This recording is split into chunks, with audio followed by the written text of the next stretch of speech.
start streaming. Okay. I think we're good.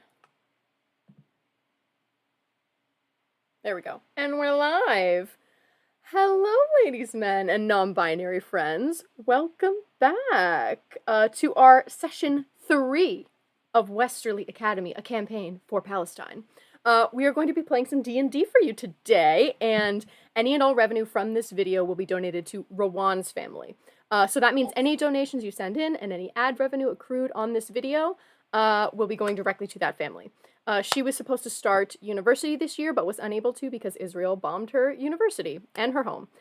So she's an incredible young woman. I've been in conversation with her over the past few months. She has so much hope in her heart, despite all of this, all these hardships. No one deserves to go through this, and especially not her, because she is genuinely one of the nicest people I've ever had the pleasure of talking to. So if you can donate even $1, $5, or forgo one coffee this week, it will do wonders for this family. In one of our previous sessions, we were lucky enough to get a donation from Jennifer English, the actress who plays Shadowheart, and her lovely girlfriend Aliona. So if you want to be cool like them, you should donate. But even if you can't, by simply being here and watching the ads for longer than 15 seconds, you are helping the people of Palestine. So thank you for being here. Make sure to share this video with any of your friends that love D&D and Palestinian liberation. This is a mini campaign. We will be having multiple sessions, so make sure to subscribe so you don't miss anything. And make sure you come back because every episode is going to give money to a different family that one of our players or I have sponsored. Are we ready for some D&D?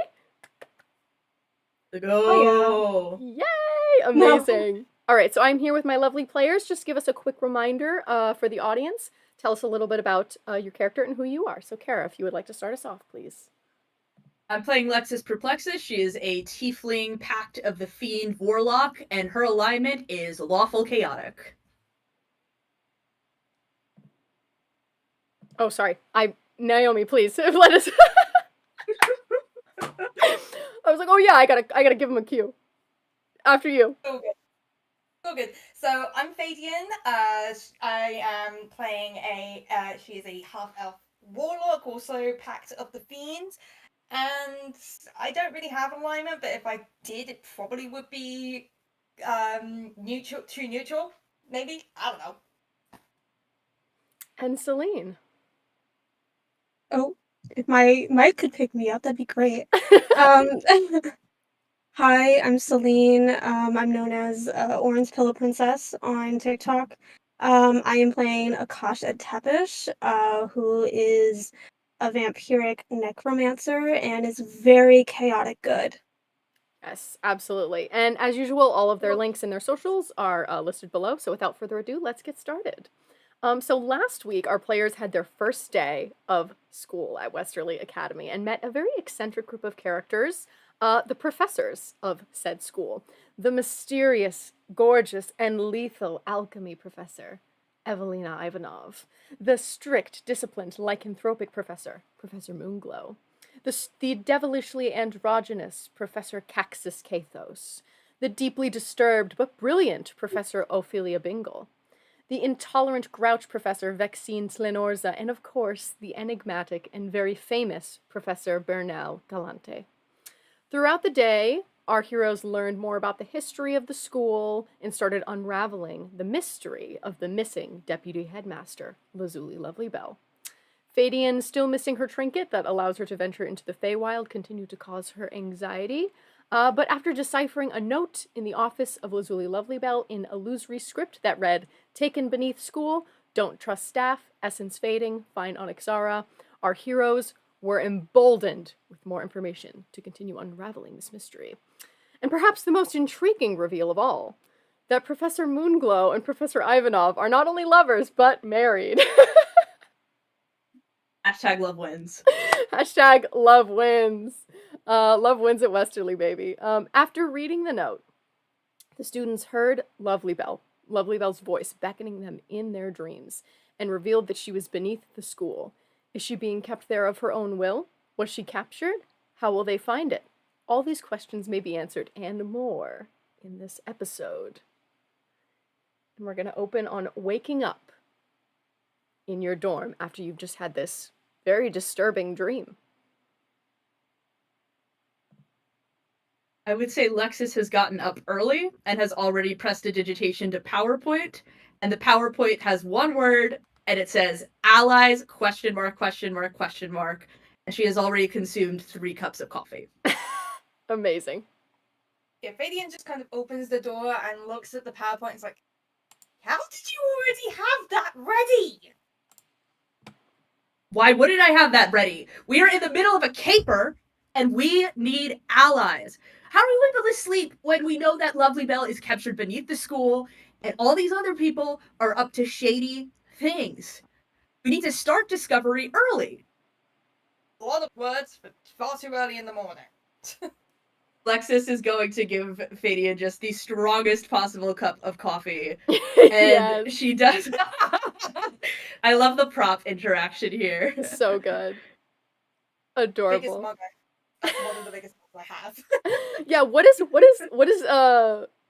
Lexus's typical brew? Is it like standard black? Do you put anything special in it, or how do you make like a mean cup of coffee? So Lexus uses instant coffee, but she uses like 5 scoops of instant coffee in hot water, but she doesn't drink hot coffee, but making cold brew takes too long. So she just chill touches the cup to make it cold brew. Yeah. It tastes horrendous, but Yeah. it's effective. Fadian, you feel the stank of this coffee on your tongue. It's like the minute it's there, it's like oddly like a little bit viscous too, because it's just so concentrated. Like it's really, I mean, it is rough. Fadian's like, It's really effective. thank you. Yeah, great. Just dumps it out. Like, yummy. Bly like curls up on your lap. The ghost cat of the dorm like curls up on your lap, seeing that you are mildly distressed. Aww. Okay, I know that it said no pets, but I think at this point Bly qualifies as an emotional support animal. And deeply traumatized. I think it's a need. Agreed. I think Akasha kind of like. I'm trying to think if I want her to sleep in a coffin or upside down, Lost Boy style. Yeah. I don't know which one. But she absolutely wears a bonnet at night because she has a lot of hair. So she's like, I gotta contain this in a bonnet.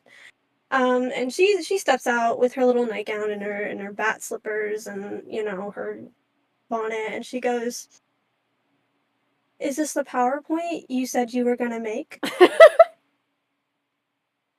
Different subject. You can always assume that I am going to make a PowerPoint. This is a last minute PowerPoint.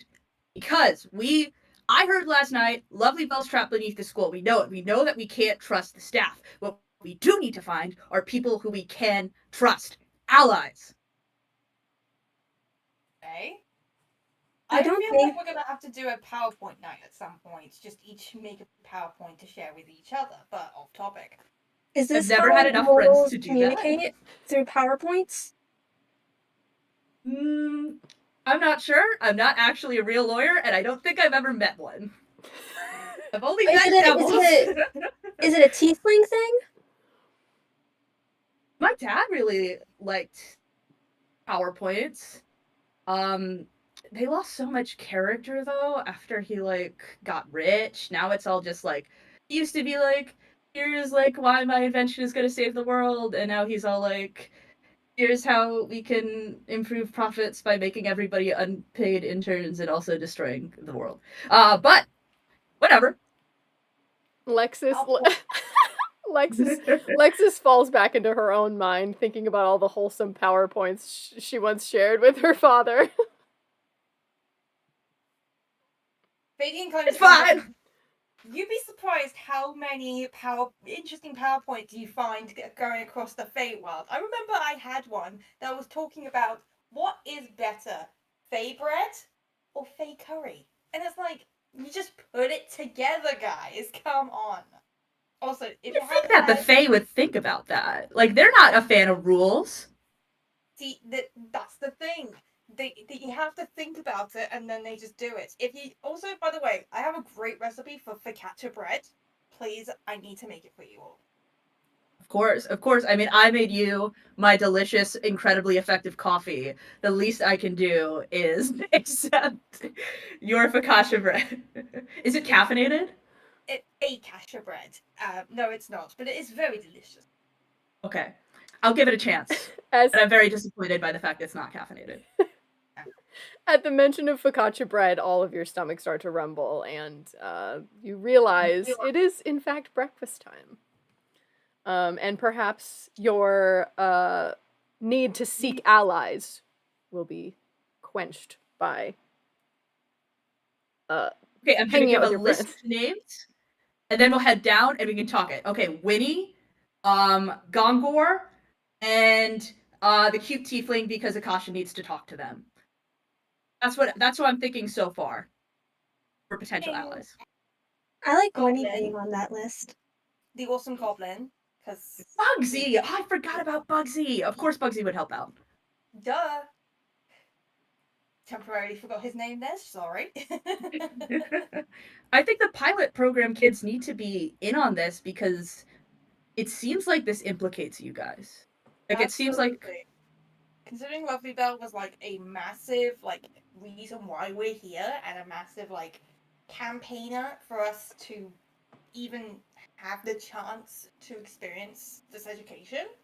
You know, if she's in danger, we're in danger. yeah. Yeah, exactly. So Bugsy would help out. I think Winnie could definitely be trusted because I know that she already knows that you two broke into Lovely Bell's office, so it's best to get her in now so that she doesn't like snitch. Not that I think she would. I think Winnie's a G. I don't think she would snitch. Absolutely, she's totally trustworthy, and of course, Gongor, he was meant to be on this, and for some reason got rejected. What the hell's going on there? So with Gongor, I do trust him, but I'm a little worried that if people find out we're getting closer to figuring this out, they're gonna try to hurt the people close to us. And without him being part of the team, it might be a little bit of a liability if he doesn't know what's going on and he doesn't know that he's in danger. He'd be a princess if we don't, like, Rapunzel? I mean, he's already a princess in my heart, so.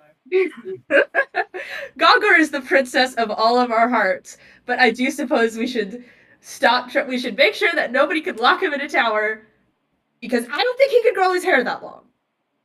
I believe he could grow his hair that long. Akasha, if you can, as long as you can believe in yourself, Tepes. Okay, cool. So, are you guys gonna head down to breakfast? Anything else you want to discuss? Okay, great. So, as you guys head down, Fadian, you smell the wretched stench of sulfur. Pure, potent, and the first time it's been this strong since you've been at Westerly. Sure. Do you hang back in your room for a little bit, or do you continue with your friends? I'm stealing back. I'll be like, guys, I'll catch up with you later. Something's come up. I think I left the curling irons on. Yeah, just close the door. Amazing. I don't have curling irons. Yeah, so you rush back to your room, and from the shadows you hear this deep, rich chuckle. You've been hiding from me, little one. I guess your little pet had to tell you that I'm here, didn't he? I miss our talks. I miss making Really? you squirm. Didn't. You know, it was nice having to not smell you anytime. It was good. It felt like I actually could smell shit. No, then again, smelling you is shit, so. Adrian told me you had a bit of a squabble. I hope you didn't rough him up too much. Putting it lightly. I mean, he knows you're my absolute favorite. Call me that. That reminds me, I need you to fetch me a deer from the Feywild. I need a new pelt for my collection. And fetch it quickly, or I shall string you up next. Or perhaps that handsome half-orc that you seem to adore oh so very much lately. Don't you dare touch him. Hmm. Do not go anywhere near him. You finally found someone to do fetch quests for you. It's fun, isn't it? If you want me to go into the Feywild, you're going to have to figure out some way to do it, because unfortunately, whatever I initially had has gone. I'm afraid that's not my problem, little pet. If something is out of my control and something to do with our contract, surely you should have a way to do it to enable me to do what's in our contract. If I am it's not my fault this is gone. As nice as that would be, that's not the way it's written, little one. So I'm gonna try and find some kind of attorney to look over those contracts, because you find it, whatever, unlock it. Gotta be something. However you wish, little thing, but no matter what way you slice it, you're mine for the rest of your miserable life. Ta!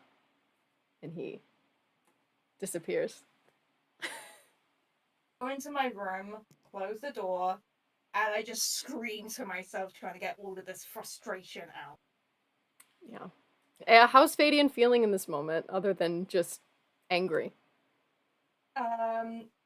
Distressed, frustrated, pure visceral hatred. And mostly hatred for herself at this point, because she did something stupid that got her in this mess, and she's basically hating on herself more. Do you join the rest of your friends for breakfast? Or do you stay I up am here? just completely silent. I just kind of sit down and I just start eating. I don't look at anyone, I don't look at anything. I'm just focused on the table. I'm gonna have Akasha and Lexus make an insight check to see what's going on. Okay.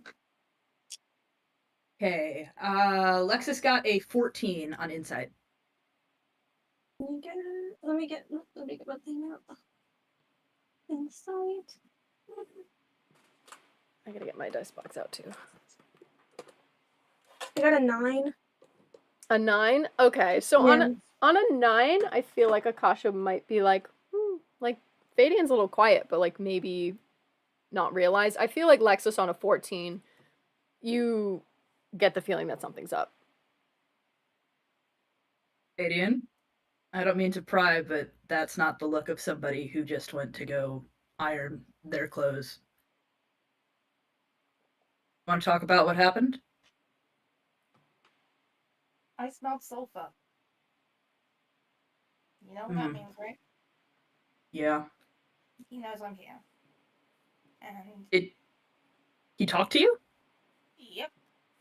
He wants me to go into the Feywild and get him a deer. Of course, I can't do that without the glassberry. And I tried talking to him about it. He's just there not my problem. So he didn't entertain the impossibility argument, I guess. Not at all. It's but that's not how it's written. I'm like, I don't even know how it's written! You won't do it to me! Can I do history? Would I know, what the laws are of devil contracts and if they have to disclose the terms of the contracts to the other party? Yeah, go for it. Give me history. I'll say give history with advantage because you've done a lot of research on fiends. All right. First roll was a 14. Second roll was a 15. These are better dice. And I add +4 to history, so that is a 19. Yeah, so on a 19, unfortunately, the nature of fiendish pacts are not ubiquitous. They're all different sizes, shapes, conditions, and depending on how desperate the person is, the rules could require anything of them as long as they agree to it.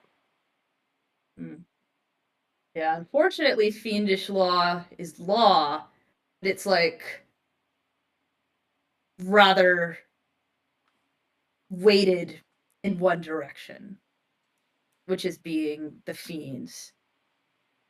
So, while something like that might work in the mortal world, and I had hoped that maybe, like it depends on the jurisdiction of the layers of hell, and some devils they believe in, they want they're confident enough in the written word and the contract that they wrote that they don't care about the other party knowing it. But yeah, it's weird. Like, how are you supposed to know that he's not just making this shit up as he goes along? That it's not actually part of your contract. He has this total control over me. I flippin' hate it. Yeah. Get me out of this show. So you would, Like, so what? I'll say, Lexus, you would know that the whole point of the pact, the contract, is that they are an ungodly creature bound. So he wouldn't be able to do anything that wasn't in the contract. Like he wouldn't be able to break the contract any more than she would.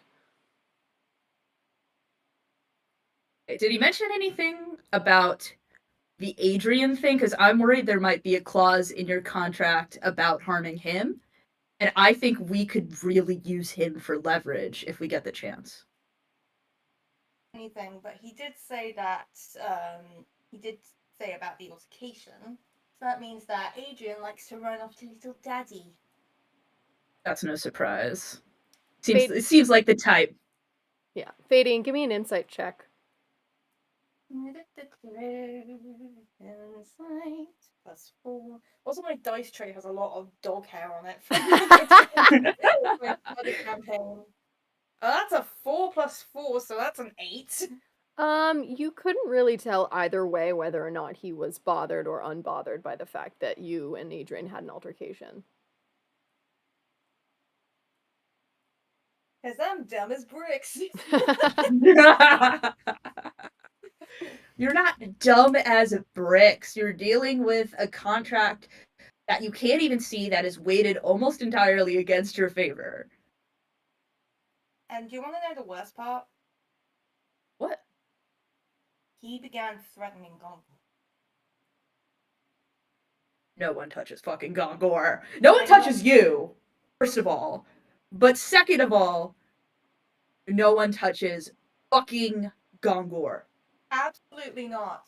Just the fact that he even was like entertaining the idea sent like visceral rage through my body that he was even going to do that. Like, I know it's early days between us, but I will defend him with my life and I would happily die for Gongor. I'm saying. So would I, and I'm not even dating him. I mean, I wouldn't know if we're dating exactly. We're kind of in you're dating. You guys are dating, I think. weird limbo, you know? You know when it's like, are we, aren't we? Oh yeah, you're seeing each other. You're checking things out. You're really dating, but you both are too awkward to say it's dating. If he says it, maybe you, but like, I don't want to set my boundaries. You want him to say it first? Isn't that a little patriarchal? I don't. He actually, feels the same level as me. It's more just knowing it rather than being patriarchal. Fair enough. I would say though that I think Gongor is quite clearly head over heels for you. But what do I know? I didn't even know Moonglow and Evelina were married. They're roommates. And they were roommates. And they were roommates. Oh my god, they were roommates. As you guys are talking about this, Akasha, do you think you would have been listening to this conversation, or do you think maybe your attention would have been elsewhere? If Winnie's there, her attention is elsewhere, because that's like her bestie right now. Maybe turns into something else later along the way, but that's her bestie.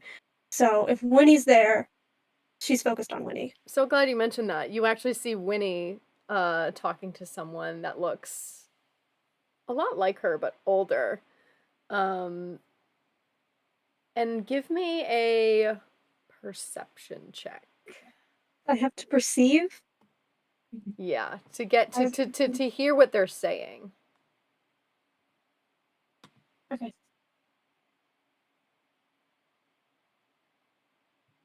Yeah, 8. I think I'm too focused on Winnie.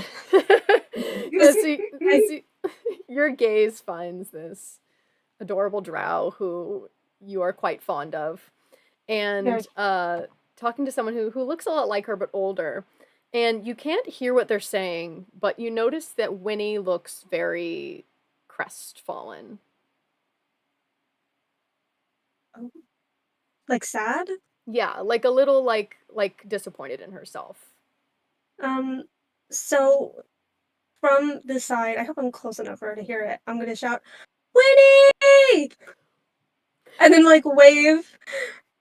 She turns to you and smiles, and gives you like a little like tight in the shoulders wave of like that she does, where she's not really a very relaxed person, Mhm. but she's just like very excited that you have reached out to her. She finishes up her conversation with this young woman and heads over towards you. Oh yeah, Akasha's gonna run and meet her and squeeze the hell out of her. Big old hug. Oh, she goes, that was quite enjoyable. Thank you. Hi, do you wanna go sit and eat together? Yes, I would very much like that. Thank you. Yes. I hope you don't mind, I only drink blood. I don't mind at all. I think that that's wonderful. So give what me was that all about? Oh, yeah, do you ever have this debilitating fear that you will never be exceptional? That you will always just be plain and average? Of course you don't have that. You're exceptional. yeah, no, I don't have that. But I think you're exceptional. I like you a lot, Winnie. Insight check. Oh, insight check. Yeah. Oh shit. Did- Why am I rolling so low? Wait, hold on. That's an 8 plus 4. What is 8 plus 4? I don't know. I don't know 12. math. 12. Yeah, DC was only 10. She's not trying to hide it. I mean, she is beaming at you, just eyes wide, aglow, smiling. So, is that your sister? Yes, that is my sister. I'm surprised you aren't familiar with her. She's quite popular around here. Oh. Well, I don't know her. I think Winnie looks a little bit pleased at that. Give me a history check.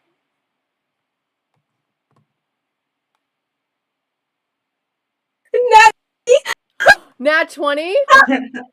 Oh my gosh. Okay, so then I'm gonna say with a nat 20, you know exactly who her sister is. So her sister is Sinway Willow, a accomplished wizard and bard, which is one of the rarest combinations of people to be able to excel at both because they're so vastly different.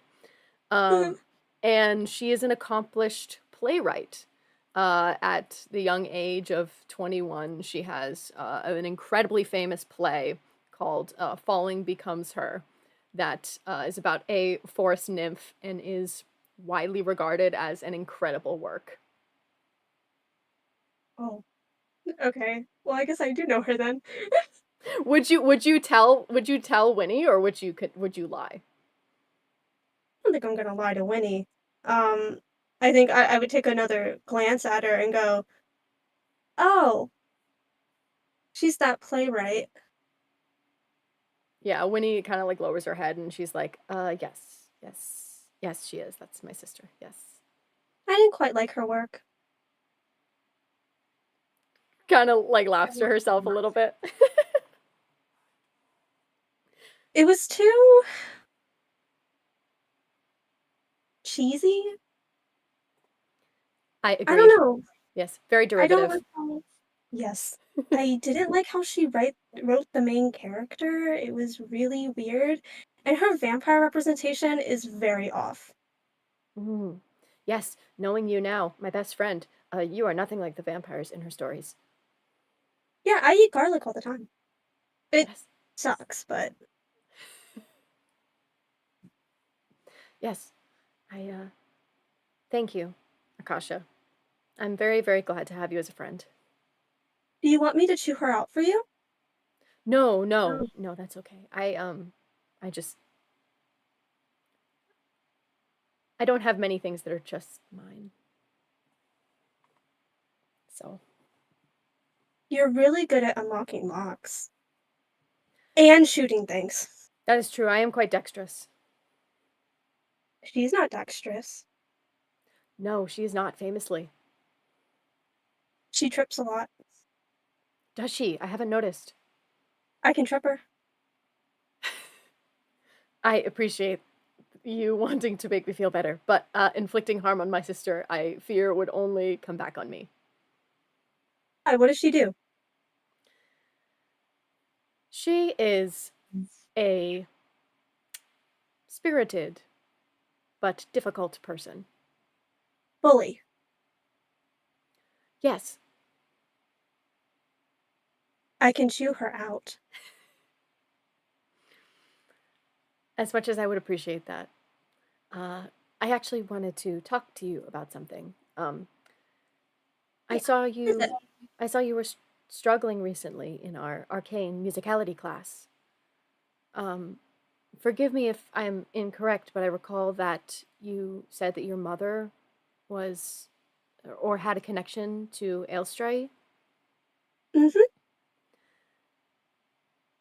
but you do not. No. I would be happy to help you with that if you wanted that.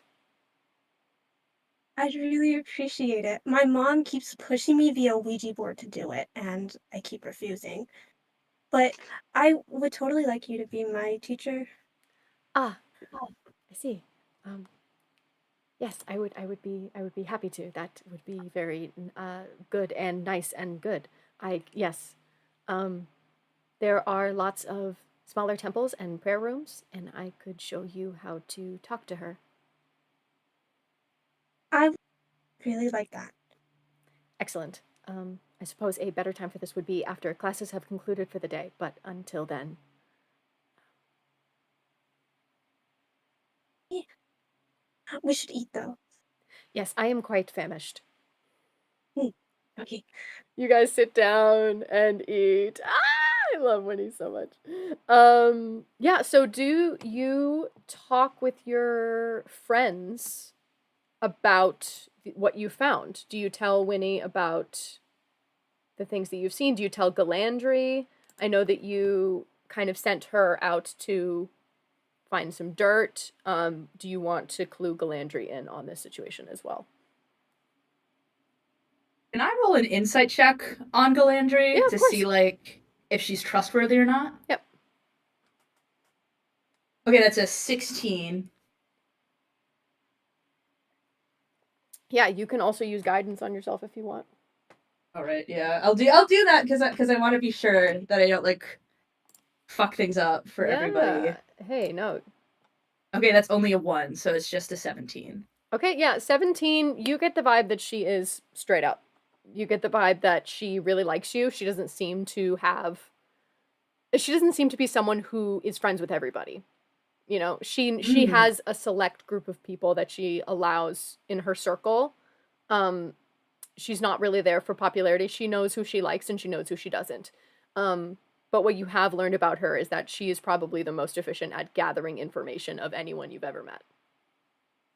Yeah, she knows all that shit about everybody. How was I supposed to know they were married? It's the second day! Second day! Anyways. D. She has the D. She has the D. She No, has the Lexus is going to approach Galandry and be like, hey, can I talk to you out of the room in private? I have some really, really, this time Actually, I don't think that you know this. Gossip. Color me intrigued. And she puts down her teacup and stands up to join you. Okay, I'm gonna try to like go into either a secluded area Yeah, give of the me hall. a perception check. I'll have her give a perception check too, just to see that no one's followed you or listening in on your conversation. Nat 20 perception check. Yeah, I'm not even gonna roll. That's perfect. Yeah, you scan around the room and make sure that you are completely alone. Okay, so the tea is Lovely Belle is captured underneath the school, and we don't know who did it. And there was a note that said, "Don't trust the staff." That's the tea. That's what happened to Lovely Belle. She's underneath the school. She was talking to us last night in our dreams. There's some weird, giant, magical force. I got you! You didn't know that! Yes! Galandry? Not yes to Lovely Belle being... Not yes to Lovely Belle being kidnapped. Yes to knowing information that you did not! Galandry is giddy. She is like, it's like when you're at a sleepover and someone tells you just like the juiciest goss about the person that like you don't like, and it's like, oh my stars, like she is over the moon at the fact that you have given her probably some of the juiciest information she's ever heard. She goes, hidden under the school. The Hidden under scandal the of it school. all. My goodness, where on earth did you find how? I need to make sure that I can actually trust this information. I'm sorry, darling, but where on earth? How did you find this out? Yes, I would show her the note, and I would say we found this in Lovely Belle's office, and it was written in illusory script, and I had my patron come in clutch and cast a spell magic on it, and this is what happened. And also, weird shit was happening with the headmaster that I didn't know if I didn't know if I could trust you. I didn't know if I could level with you on this. But yesterday, I heard the potion. I don't know, like you know how I am with rich people. I met you like a day ago. I don't even know how you know so much about all these people because, to my knowledge, we've only met everybody like a day ago. Darling, like, I have my ways. While shaping into a fly. Who told you?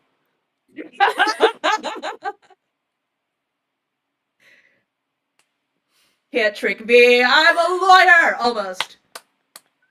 I know every trick in the book. I've read it. But the other day. Regardless. I'm a lawyer. She takes a look. She goes, "Can I see that?" And she takes a look at the paper.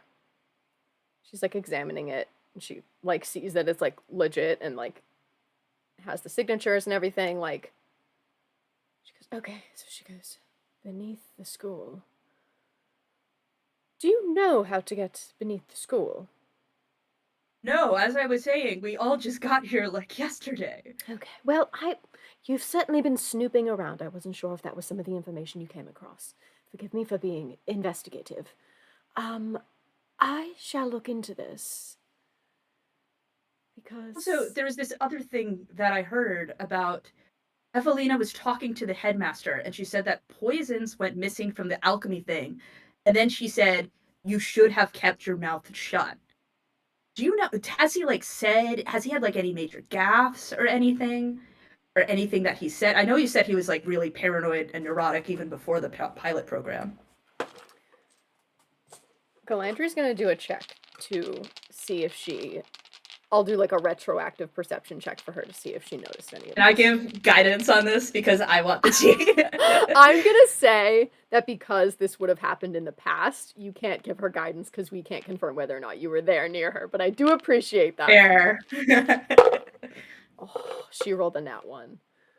Oh. So she wouldn't have seen anything related to that. But she does, like, she trusts you. It's not like she's like questioning that happened or not. Yeah. She goes, poison. She goes, I did hear something from one of the upperclassmen about poisons going missing, but I just assumed that it was like a low inventory sort of thing at the start of the year.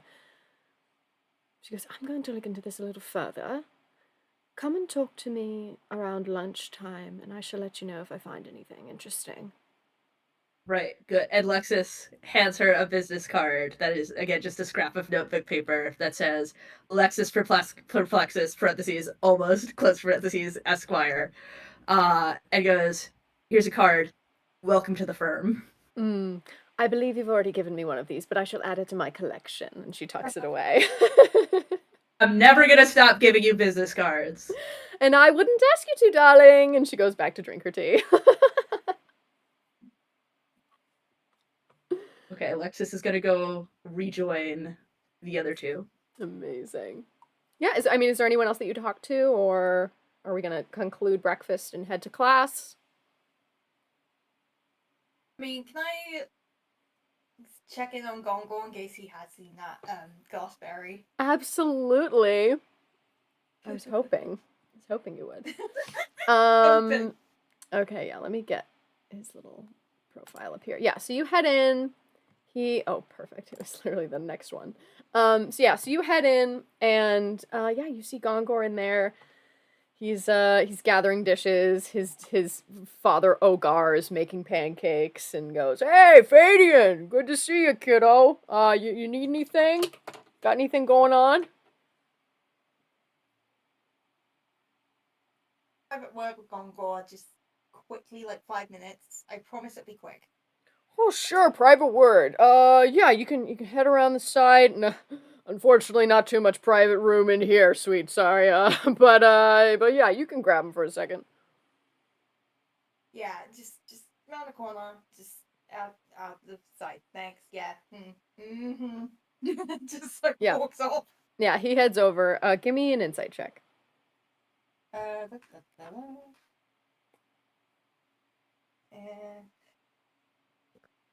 that's 11 plus 4, so that's a 15. He's disappointed. Is everything alright? Yeah. I couldn't find that berry thing that you were looking for. I feel really bad. I know that it's important to you, and It was just something for you to keep an eye on. Don't worry that you weren't the one to find it, okay? It will be found at some point, I'm sure. But don't feel bad, please. yeah. Is it like a family thing or like? It's more like a pack thing, more Oh, in it. right. Yeah. Oh yeah, so that's probably pretty important, huh? Yeah. Is this something that like the school can help you with, or? Bell gave it to me, but now she's gone and that's gone. I don't know if that's connected or anything, but whatnot.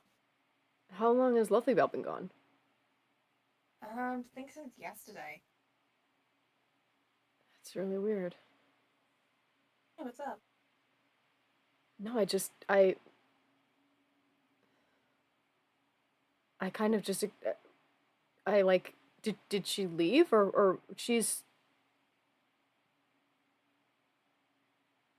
Tell you something? Like, down low? Can you keep Yeah. a secret? Yeah, of course.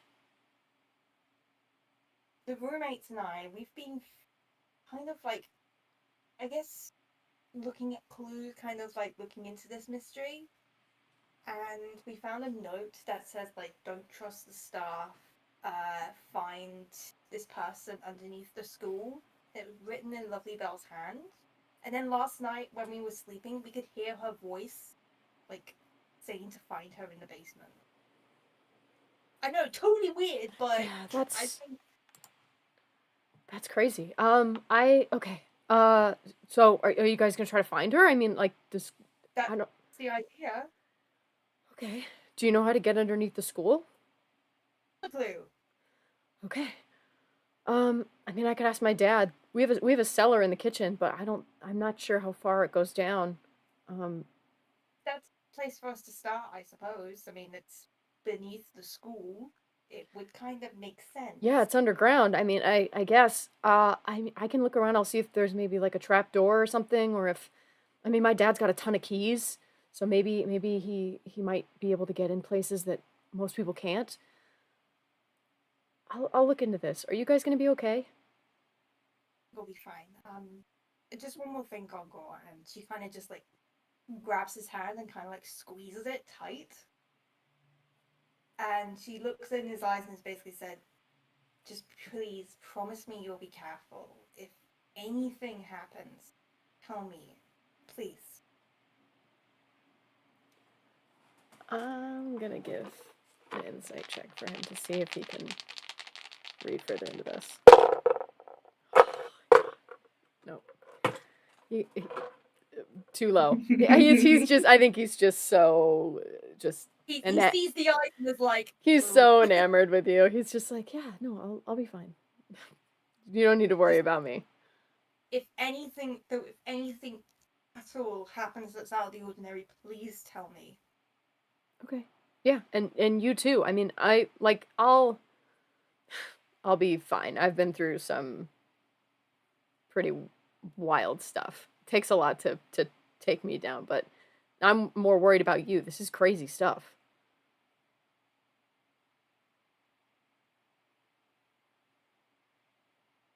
I don't want to really talk about it much, but let's just say that my patron said some things against you, and I just want to make sure that you're okay. I'm fine now. She kind of like blushes a little and is like,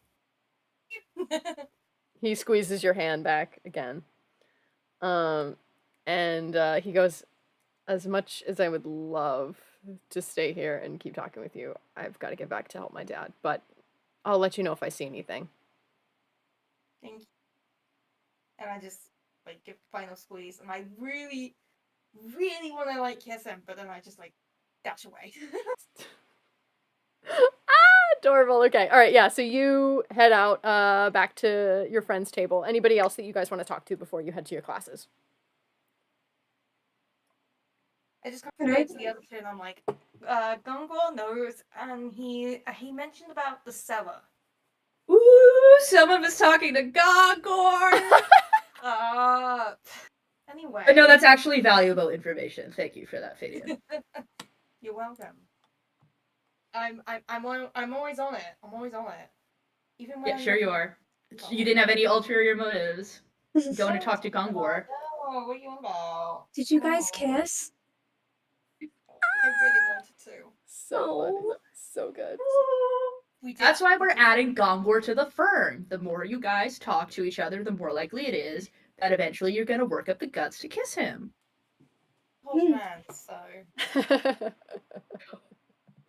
Amazing. Do you think you guys are gonna have one of those magical kisses where you like lift up your leg? Oh, yeah, Genovian. Yeah, I think that's it. Amazing. Can we tell Winnie? Oh, I thought you were telling... Yeah, we could tell Winnie. Well, we just started talking about other things, but I just Yeah. her a lot. Yeah, she's in the crew. Okay. I will go. We can tell trust her then. discretion. Well, she did get the door open for us, so she does know we're up to Exactly. something.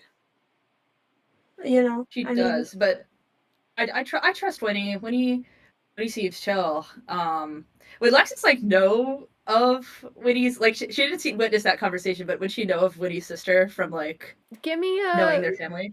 Give me like a history or performance. What would be like an arts check? Probably performance. Yeah, history or performance. Yeah. It's a 19. 20. Yeah, you know. Fadian, in and out of the material plane. Fadian, you know everything about this woman. It's a Feywild theater. Yeah, she's your like Jane Austen, like you know all of her books and like everything she's written, every interview she's given, every play she's written. Yeah, very very accomplished. Winnie was a pleasant surprise because her sister or the playwright, big playwright, requisite friendly derivative. What she writes about, I don't even think she knows what she's talking about. Like, just goes off the stereotypes. Like, it's like, oh my god, I'm such a bohemian. I'm rich, but I do art. And I don't make any money from it, but I have my parents' money. Oh, God. She was like second worst person at brunch. it's I'm not gonna lie. You go to the Feywild, you see a lot of bizarre theatrical productions. When I tell you that hers it wasn't even the weirdest, but it was like one of the most offensive. It's giving, "Hi, my name is Ebony Darkness Dementia Raven Way" kind of vibes. You know? Wasn't Ebony kind of iconic? I don't think that character is iconic. I think her Her work lacked portrayal. the inherent camp Mm-hmm. of yeah. My Immortal, the famous Feywild play that definitely exists in this universe. Much prefer the vampire Immortal is why we representation know of of My Harry Immortal. Potter. Oh, My Immortal is why we know of Harry Potter, not Mrs. Turfling. Oh my god! all right, yeah, real. Do you say all this in front of Winnie? Oh, yeah. yeah, but I guess we can openly talk shit. That's good. Lexus does it because Lexus is just saying, I didn't really know Winnie that well, but like she seems really cool, and I wouldn't have expected that because her sister's such a bitch. Aiden is just blunt and honest, so yeah. God, She I can want to say like all that. talk shit to her sister so bad because Akasha has beef of how like she portrayed vampires, so she's like, I want to talk shit to her, but Winnie said no. You just have to find like another reason to talk shit to her that is like provoked. You know, like when she went on about her play at brunch, I talked shit about it. I was like, you don't know what it's actually like to struggle. What do you mean your best friend turned into your landlord and was gonna let you stay there for half of the rent? And then you're just like, no, I want to make a film exploiting homeless people. Like, that doesn't make any sense. I'm Oh. sorry, you've never experienced a true day of struggle in your life. That's why your writing's derivative. Poverty porn, if you know what I mean. It was kind of glamorizing this this harsh reality from a very non-marginalized perspective. And You like want to talk actually shit to watching her? it, I was so ready to just throw my tomatoes at the play. Like it was actually like I know I'm not a vampire myself, but like just it felt very uncomfortable watching it. You know? Not all vampires are landlords. And Exactly. that felt like derivative stereotyping to me. It was the stereotypes, yeah. It was awful watching that. I felt just so like I couldn't believe I was just sat there watching this, and then there were people around me that were like, "Oh my gosh, this is the best thing in the world! Oh my gosh, this is so good!" And I'm there like, I don't quite like how she portrayed Carmilla, like her take on the Carmilla book, because I know Carmilla in real life, and she's not like that. She's not a predator. Why would you portray her like that? "Bet you that she thinks Lolita's a love story." And I on don't that, think she likes lesbians. and on that, we're gonna close out of shit talking Sinway Willow. Amazing. All right, When great. I catch you, Sinway Willow. Yeah. Okay, fabulous. Great. So, anybody else that you want to chat with before school starts? Because you don't have a ton of time left before your first classes. Should we talk to Bugsy? Yeah. Okay, do we want to just go over as a group? Yeah. Are you just telling him kind of like what's up and fill him in on the situation? Him in with everything. Yeah, I'll say Can that. I make an insight check actually to see just if it's likely that if Bugsy were to like I know that Bugsy wouldn't intentionally give us up, but how likely is he to crack if people realize he's involved in this? Oh, okay, yeah, for sure. No, yeah, give me an insight check. Also, Athenia is with him. Athenia is like next to him. The Elven princess. Don't trust her. Okay. But okay, I only got a 6 on insight. You could try guidance. You'd only be able to get a 10, but if anyone else wants to do insight as well, I will allow other people to roll insight for Bugsy. Yeah, it's just 7.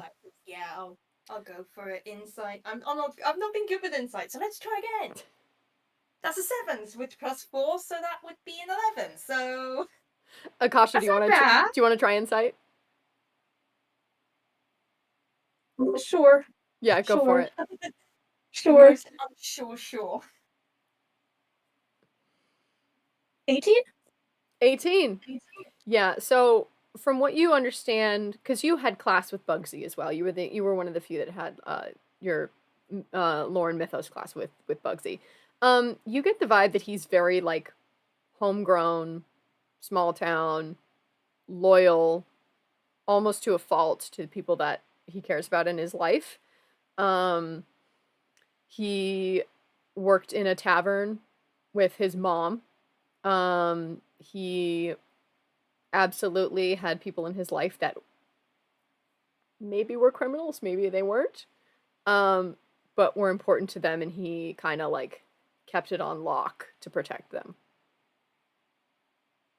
He's trustable. Okay. Is he We related should get to him away from Bugsy? the princess, though, because I don't trust her.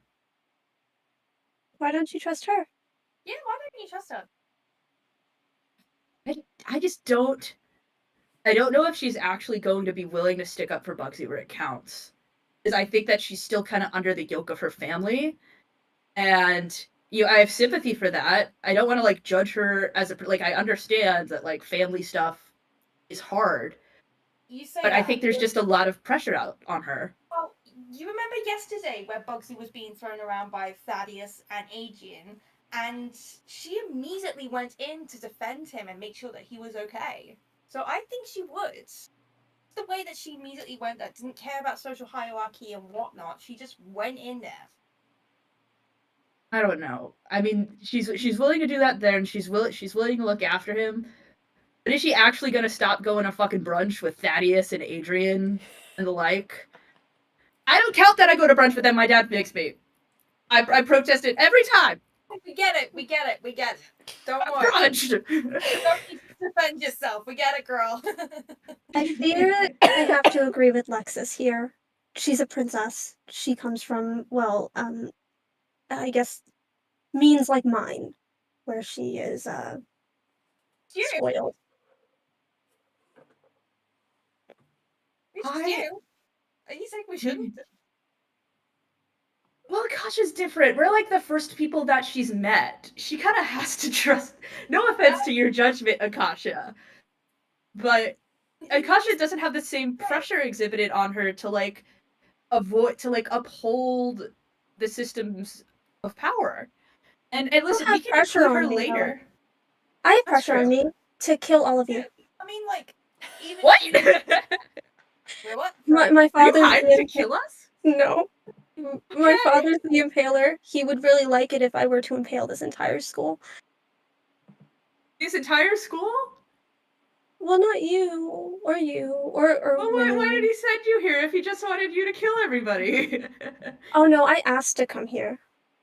Oh, okay. Yeah. Did But that he- caveat, did he? Huh? Did he just add that caveat? Yes. He wants me to take over, probably. Conquer. It's like him. We're gonna put a pin in that. Well, I don't mind impaling if it's our enemies. Okay. I like Adrian that at the top of the spirit. list. You put Adrian. I've already been planning to impale him. Good.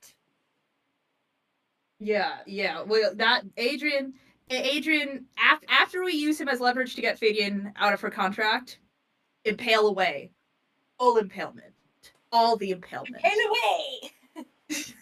Amazing. So you guys, what do you do to get Bugsy away from Athenia? Don't I have class with him? Like, doesn't Akasha have a class with him? Yeah, you have class with him. You could I wait could until... literally just talk to him. Okay, yeah. Let's do that. Let's do that instead Yeah. of making things awkward. Perfect. between Yeah. them. Yeah. Okay, great. That's- So far, the people that you've told, Gongor, Galandri, Winnie, Winnie. and you plan to tell Bugsy. Yeah. And that's the crew. Great. That's the crew. Okay, awesome. They're joining the Rose Bros. Sweet. Ah. Working party name. Amazing. From there, you guys have class. Are there any specific teachers that, and we're not going to go through every single class like we did last session, like in depth. It's just sort of going to be like, if you want to talk to a teacher, let me know and we can go through that scene. And if you want to do any investigation or anything passive, before lunchtime when you're talking to Galandri again or Gongor again, feel free to bring that up, whatever checks you want to make. Hmm. I mean, And always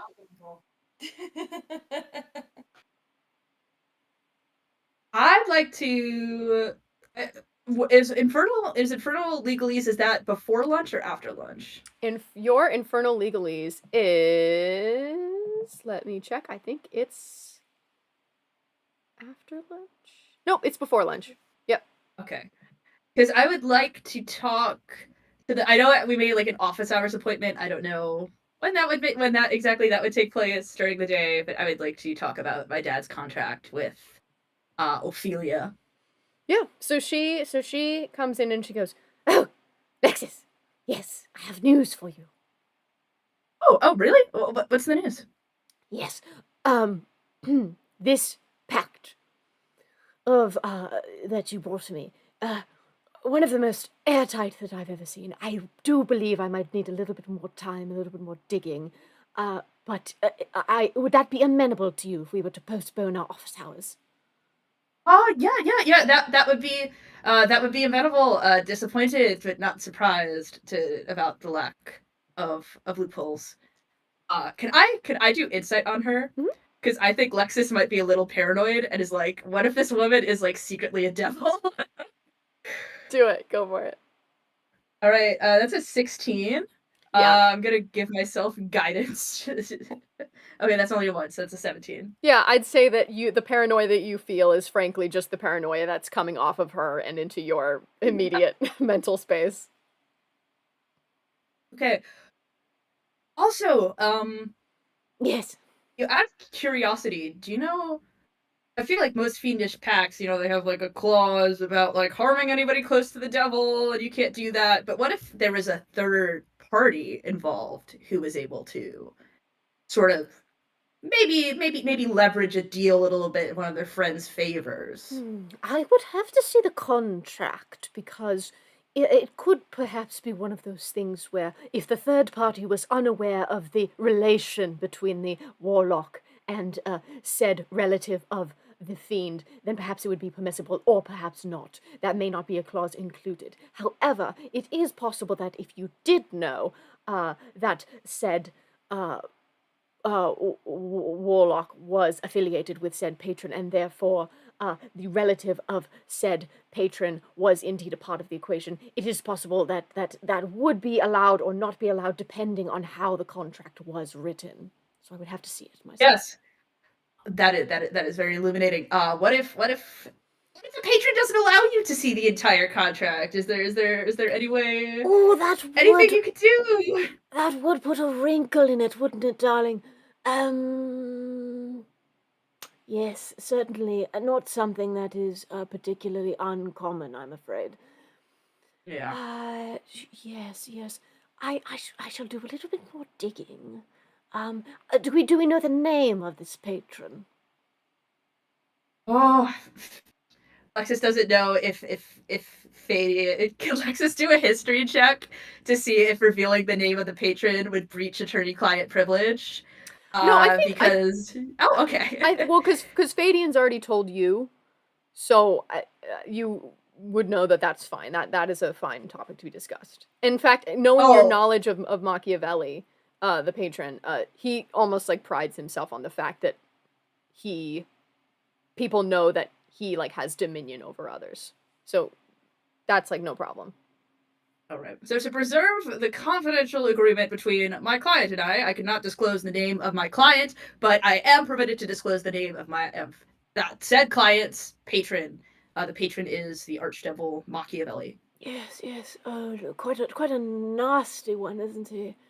Tell me about it. Bad customer, as one would say. Yes. Even in comparison to other devils, which is honestly kind of impressive. Yes, he's quite notorious. And she turns towards something that is not there.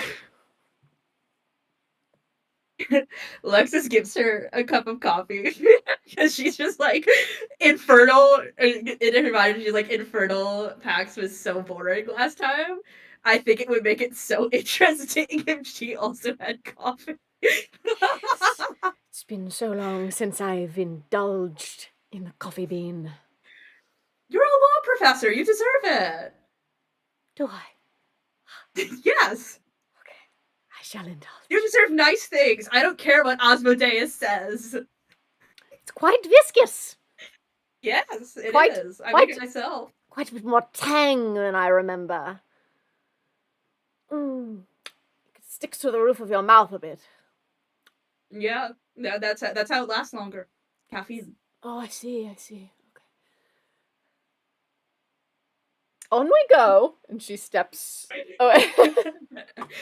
Alexis writes down absolutely nothing. Learned absolutely nothing from that interaction. Yeah. Infernal contracts suck. Yeah, What oh. else is new? Ophelia is quite the character. Amazing. All right. Anybody else wants to talk to any of the teachers? Evelina or Moonglow or yeah. I was thinking, Evelyn is the alchemy teacher, right? Yes. The vampire? Okay, yeah. I feel like Akasha's gonna maybe approach her. Yeah. Also, I feel like throughout Charms and Hexes, that's what the classist guy. She's going to be watching that man like a hawk. He's gonna turn around, peep red eyes, like right at him. Amazing. Yeah, Um, you guys also have to. I was just gonna say you guys have detention with him later today. Yeah, beat red eyes at him still. But I think I'm gonna want to talk to her because she's another vampire, and I know that stuff has gone missing, and I want to ask her about it. Mm. In a not obvious way. Oh, Try I my mean, best. I'm gonna make you roll for that. But yeah, so Yeah. you approach her, and she goes, "Oh, hello, fellow child of the night. How lovely to see you, my dear." Hi, I have a question. Yes, of course. I have heard a little rumor that poisons have gone missing, and I'm quite concerned. Insight check. Insight check. Is it a 19? I think that's a 19. I think that's a 19. And insight is +4, so that's like a Ooh, baby. Yeah. So you yeah, see, yeah. you're used to your dad, I think, who is not a particularly emotional person. Not many vampires Yeah. are. They can be dramatic, but they're not like they don't give away they don't give away the goat. Like they are pretty good at keeping it on lock. You see the almost imperceptible like widening of her eyes in fear as you say that. But in her voice, you hear calm, even keel. I haven't heard anything about that, my darling. Is there something, is there a specific place you heard those rumors? Right. I overheard you say it. You must have misheard me, my dear. I don't mishear anything. I'm a vampire. My apologies, dear, but, I must insist that you misheard me. I don't think I did. And I'm quite worried because I know there's a lot of prejudice towards people like my friend Fadian, and I don't want anything to happen to them with these missing poisons. She rolled, a 19 on intimidation. Oh, do you want me to, like, against that? I think, what would be a roll against intimidation? Do you want me to? What's like I mean, what's like the bravery roll? But I then it'd don't be know like what a the bravery roll- Constitution saving throw. Yeah, or maybe, something? maybe Constitution, so you don't like wet your pants in front of this woman. I don't really have high constitution, but we can try. That's a 5. Yeah. I'm So intimidated. you see, she somehow like she's in these like gorgeous high heels, and she somehow gets even taller. And she goes, "It would be wise of you to leave things heard in the rumors to rest. Things Um, like poisons are matters for adults. And I find that you children go about thinking that you know everything when you don't. On a 5 Constitution save from that intimidation, how does Akasha cower in fear at this woman? she kind of she's she kind of backs away. It is obvious from her face that she is intimidated. And she, without a word, just turns away and walks away. Okay. Whoo, baby. It's Yeah. heating up. She's writing down in her brain, and she's gonna tell Lexus later that this professor's not trustable at all. And to write off Moonglow too. Amazing. Okay, great. Any other teachers that you guys want to talk to before lunch? Oh, okay, great. Awesome. And then in your lore and mythos class, Akasha, you want to chat with Bugsy really quick?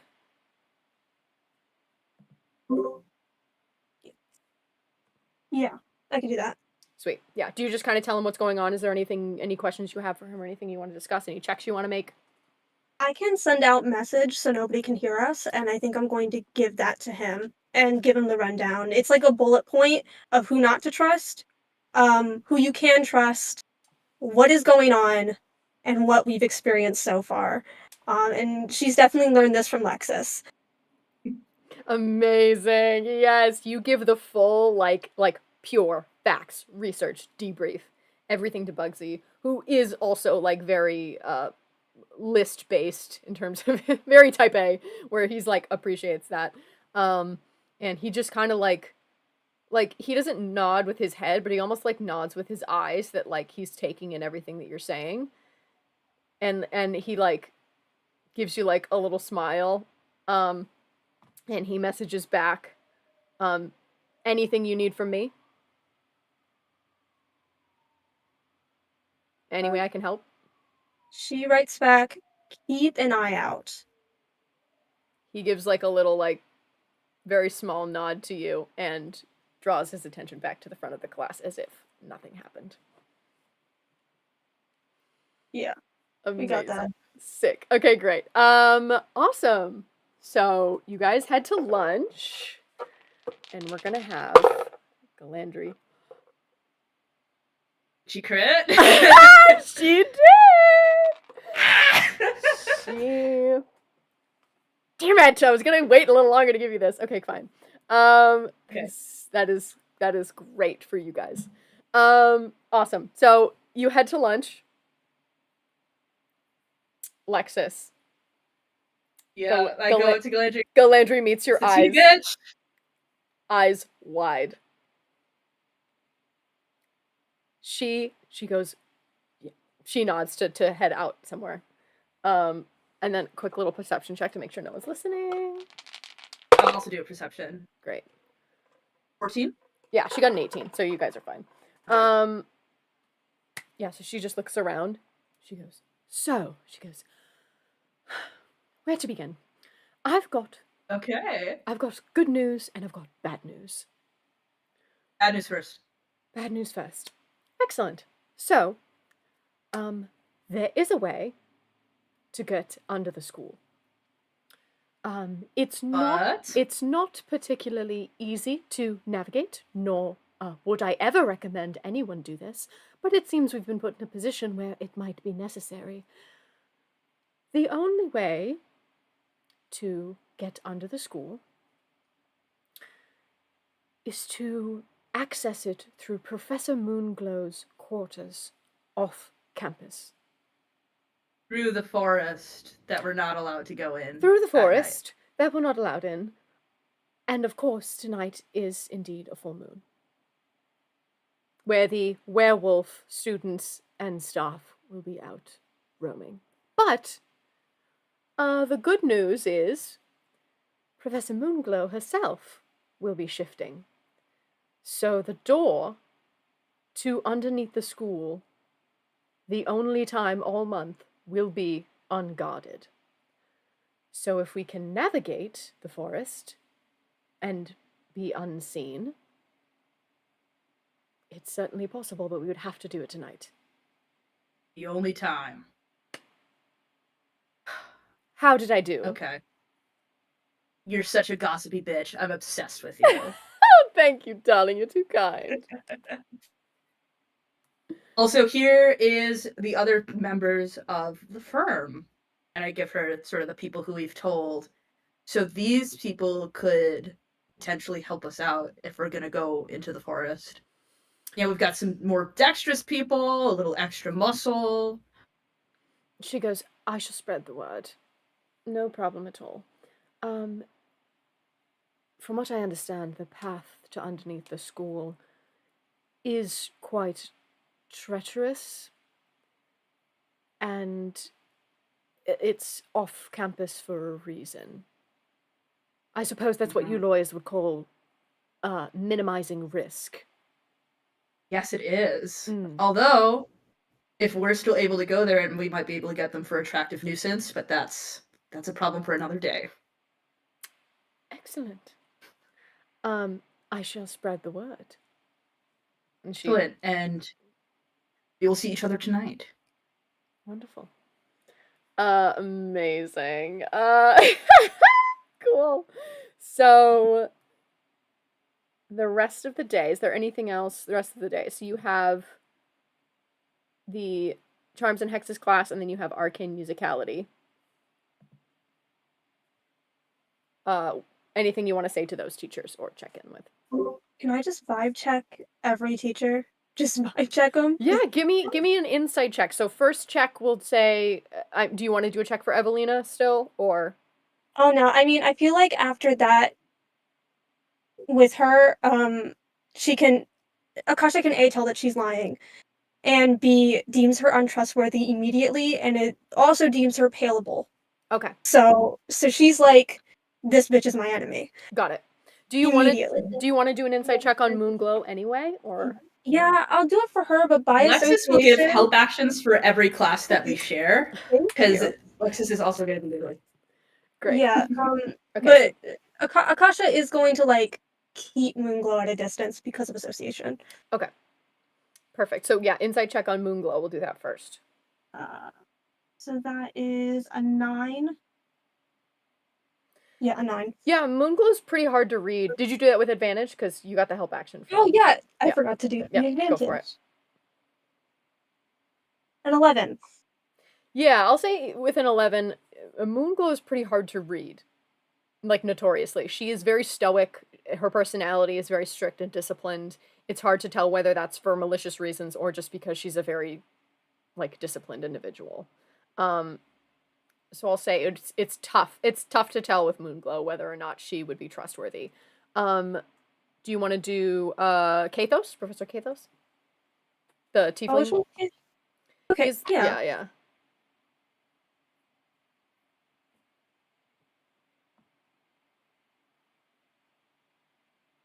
Another 11. Yeah, I mean, he seems, he's a very chatty person. Or they're a very chatty person. They seem kind of, you know, they don't seem neither here nor there having any sort of like allegiance per se. They kind of sort of seem like they like to teach what they like to teach, and yeah. Okay. And what's the other one? The drow guy. Vexine Tlenorza. I really don't like this bitch, but alright.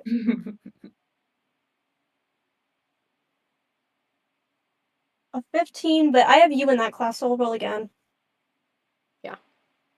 17 plus 4. Yeah, 17 plus 4, this guy seems like he really doesn't like the pilot kids.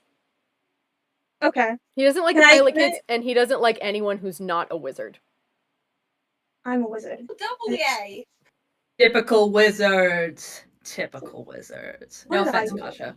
Just checking with detention. Is it just us three, or are there other people in this detention? So we'll get to that because we're not quite there yet. But yeah. But that's the vibe. Can I with that check, since it's like an over 20, because that would be like 21, I think. Oh yeah. With that, can I tell if he has any involvement with anything? Like, can I sense a vibe that is like devious? So, in terms of the people that, so like you haven't seen him talk with Evelina.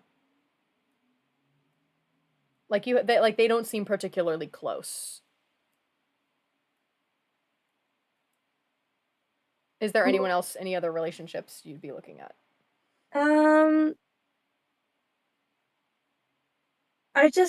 What about him with the lady that went missing? I'm terrible with names. Oh, Lazuli Lovely-Bell? Yeah. I have an echo, give me a minute. No, you're good, you're good. Yeah, no, you don't recall seeing them together either. He's still on the list to be impaled, so Amazing. Fabulous. and for the music, I don't think the music. Well, already I don't think the musical teacher's in on it, but I'll roll. Yeah, might as well, and you get advantage as well because Lexus is in that class with you. Over 20 again. Yeah. So that would be like a 23. You get the vibe that this man only cares about and has only cared about song, dance, music, and sharing it with the world. Tracks. Possibly the purest of intentions here of spreading the joy and magic of musicality throughout the world is this man's one true mission, and he has found his calling in teaching here. And I tell that we can trust him. He seems how what do you mean by that? Like to talk to him about it, or like what do you think? I mean, not necessarily talk to him about it, but to drop our guard around him and not be, I think, yeah, I think absolutely. I think the vibe you get from him is that he wouldn't necessarily be interested in hearing anything has to say unless it pertained to music, dance, magic. Okay. So like if you're having a full in-depth like plan of strategy, even if it involved maybe doing something that was outside the bylaws of what the school allowed, I don't think he would care. He does not give you a single shit. Yeah. Okay. Right. So I guess I'll relay this information to the rest of them, I guess, and be like, he does not give a single shit about anything but music. We can openly talk about our plans in front of this man. Classist dude, dickhead. Terrible. Expected. Evelina, cannot trust her. She intimidated me when I tried to ask about the poisons and tried to show concern. And Are you sure that maybe that's not necessarily that she's in on it, and maybe just that she doesn't want... I don't know. It's tough to get a beat on if Evelina is in on whatever's happening, or if maybe she just doesn't want people knowing about it. She did lie to me. I caught the lie. And then she actively tried to intimidate me when I said, hey, I'm concerned. I heard you say it. I literally saw your eyes widen, girly pop. She actively tried to intimidate me. So I would not trust either her or Moonglow with anything. Chances are, if they're not in on it, they will rat us out. Right. I mean, Yeah, I think that sounds like the best course of action for now. I mean, the note did say don't trust the staff. Yeah, don't trust the staff in general. So even if Evelina and Moonglow are against like the classist dude, they could have some other conspiracy that they're in on with each other. And it's just conspiracy after conspiracy after conspiracy. And they will all have their own separate motivations that maybe Lovely Bell is somehow aware of. Conspiracy trifle at this point. Yes. God damn. All I know is that I am going to take over Evelina's lands and impale her on them. She challenged me. I will take her up on it. Make my dad proud. We can get popcorn and watch on the sidelines as you do that. All right. So as you guys settle in for dinner, as the sun starts to go down and where you are supposed to be going to detention. And do we head to detention or do we do the cool secret mission? What are they gonna do if we miss detention? Exactly. You check the bylaws and it kind of just seems like more detention. Yeah, all right. Let's do the cool secret mission. Gotta get Lovely Bell. We just don't show up. Yeah. Who would want to be like, yes, let's do detention? Amazing. Wait, who's in detention? Do we know who is in detention? So in his class, it's only you guys. Okay. So just a big FU. The vibe you get from Tlenorza is that people know on day one to maybe not fuck with him because he's kind of an asshole. So it seems like the only people that would really try it would be freshmen who didn't know any better. It's just the vibe with Fadian that she just sees like she would love to be a massive troll to him. Mhm. So she's just gonna be that. She's gonna be a giant smeghead to him and go like, suck on these nuts. Bitch. Amazing. Okay, great. Yeah, this big swear in the UK just did the two fingers up. So just so you know. Yeah, we just do the one. Yeah. That is also there, but we've also got that. Yeah. Fantastic. Okay, great. So you guys all gather. You grab Gongor and Galandry, Bugsy, Winnie, and you see Athenia has joined as well.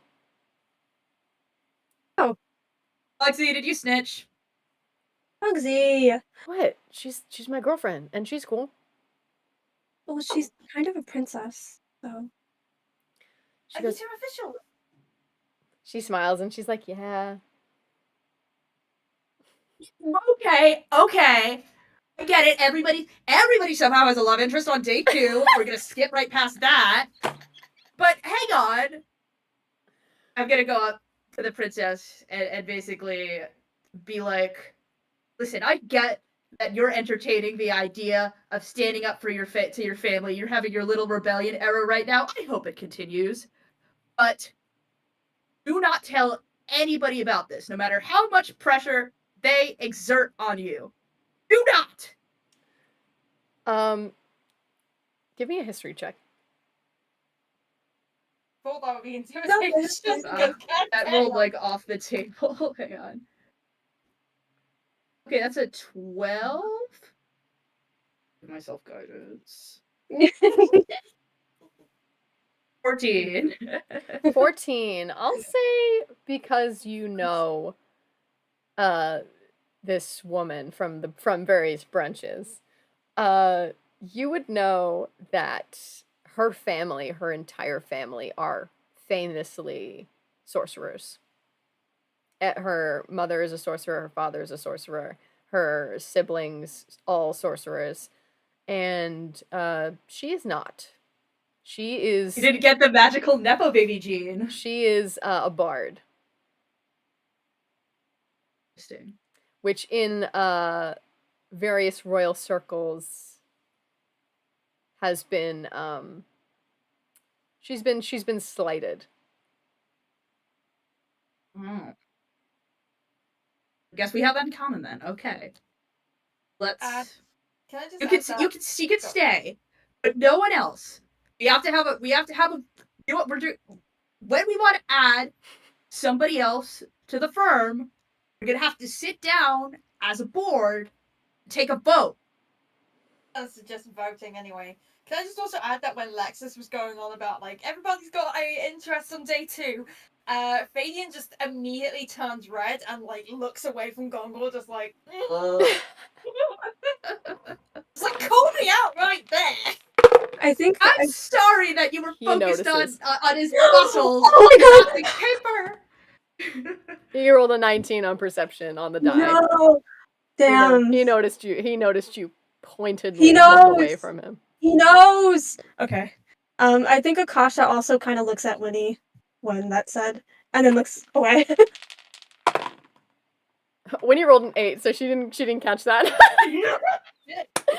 Winnie's just like seeing her friends fighting and is like, "What's going on? What? I don't like this. I don't like what's happening right now. I don't like all the hostility." It's not hostility. It's caution. We're about to do a very secret thing. And were just, you know, we're just worried. We can't trust people here. I think we can't even trust Evelina. She tried to Galandri, intimidate me. yeah, Galandri goes, "What's wrong with Evelina?" I questioned her about the poison, about it going missing, and she tried to intimidate me.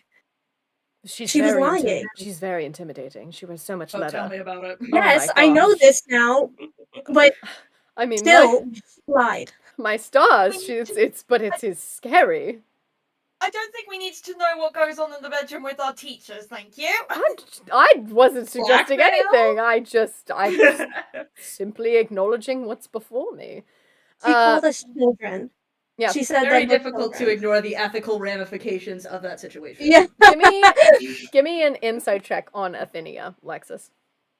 After your spiel.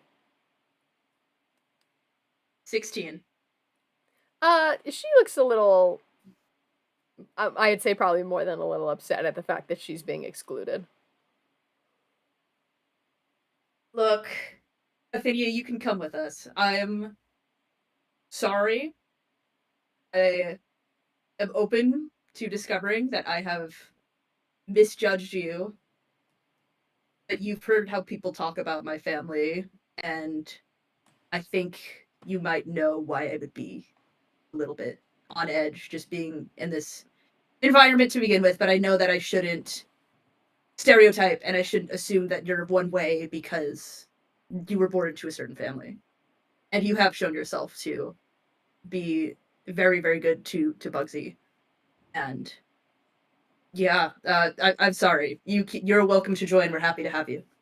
She goes, "Well, thank you for your apology." Yeah. Athenia. Sorry, can I go up to Athenia? Because like I trust her because she's with Bugsy and Bugsy's my pilot buddy. And if she's cool by him, cool by her. She's like, I don't usually give out hugs, but would you like one? She goes, "Yes, sure, of course."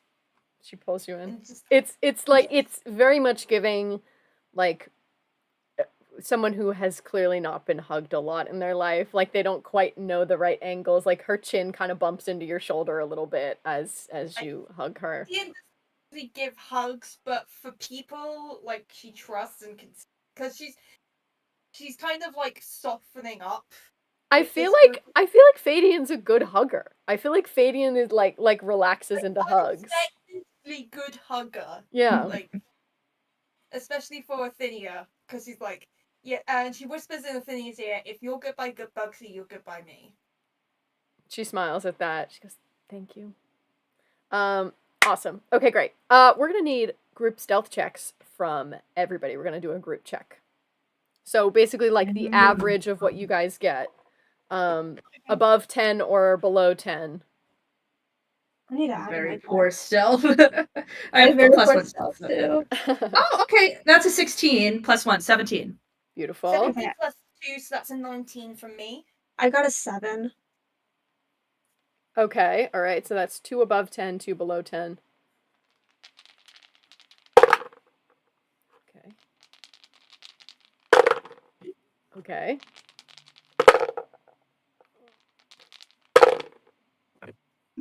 Oh It's not no. going to go well.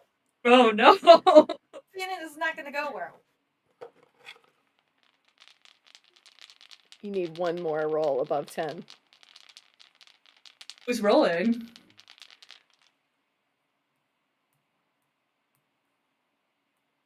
This is Galandri, so she has a +3. Okay. Girl. Oh no! Wait, what happened? Is it bad? Is it bad? Cal, come on. No! Shout out to the Chew crew. Shout out. Landry. I think, and the way that this plays out is, Galandri's pretty good at sneaking around, but she mostly does it as a fly, as other animals. And under her foot, a particularly loud twig snaps. And in the darkness, the cold forest air comes to stillness. Even as you breathe it in, you can barely hear the sounds of beings shifting, hunting in this area. And I'm gonna need everybody to roll initiative.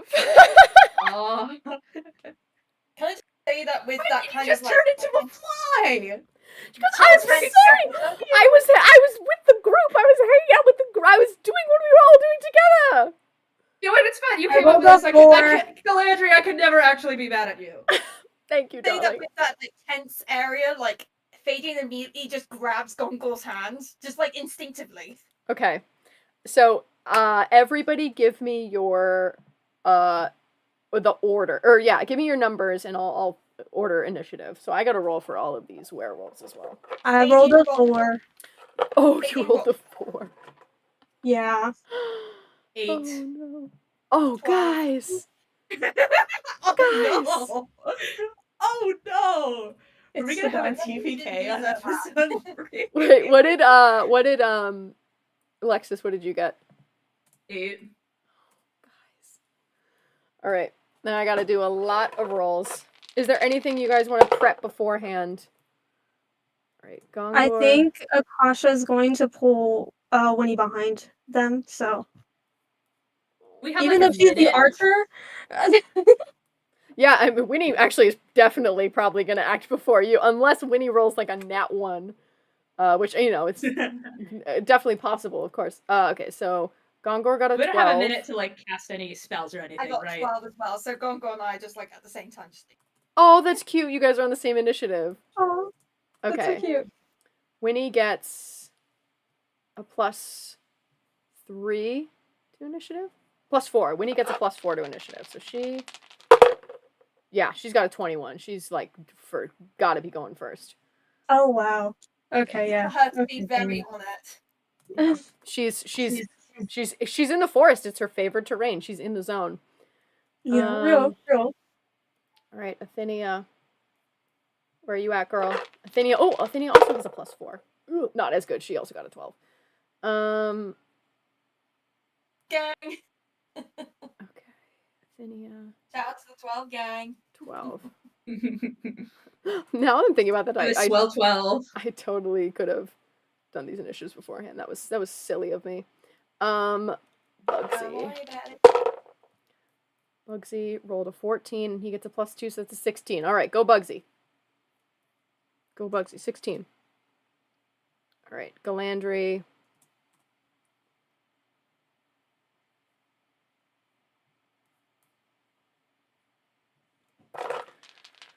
+3. Okay, she got a 20.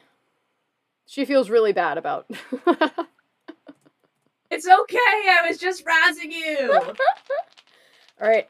So, What- wait, Raz or Riz? Raz, you know, like, yeah, you saw it. Maybe it's an American thing. What? Moonglow? Like, Moonglow got a nat 1. Like Moonglow? Yeah, she's one of the werewolves. She's a werewolf. Doi. are we gonna commit a hate crime? I'm a lesbian. It's just yeah, no. Akasha's a lesbian. It'll be fine. Isn't your crush a lesbian? Isn't your crush a werewolf? Same thing. Isn't your crush a werewolf? It's just crime. Okay. I thought you meant like hate crime, like in like because she's gay, and I was like, it's just friendly fire. We're all gay. This is true. We are all gay. Okay. Ooh, At least that's how I see it. Alright, I now, think there's canonically at least not one person, maybe aside from that dickhead professor, that isn't gay. What if he is gay? What if he's one of the mean gay men? Be gay, do crimes, bet They off do those kind of exist. crimes. He's a closeted secret gay man like all those Republicans. fuck. He's Okay. a Tory. Yeah, sorry. No, he's one of those Reform UK guys that's like AI generated. Oh, not reform. Okay. So, Reform is basically Republican. So first up in initiative is Winnie. Second up is Galandry. Third in initiative is Bugsy. Oh, okay, so you guys kind of have you got a little bit of a handle on it. And then we got our 12 crew. So Fadian, what is your dex modifier? Multiplier is a +0. Your dex is +0. Okay, so you are gonna go last of the 12. So then Gongor is gonna go first.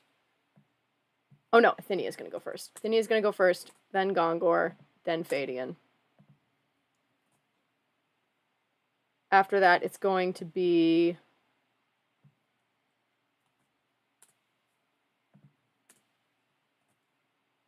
Lexus, then Akasha. Okay, fabulous. Moonglow's going last. Whoopsie doodles. Wait, it's only Moonglow?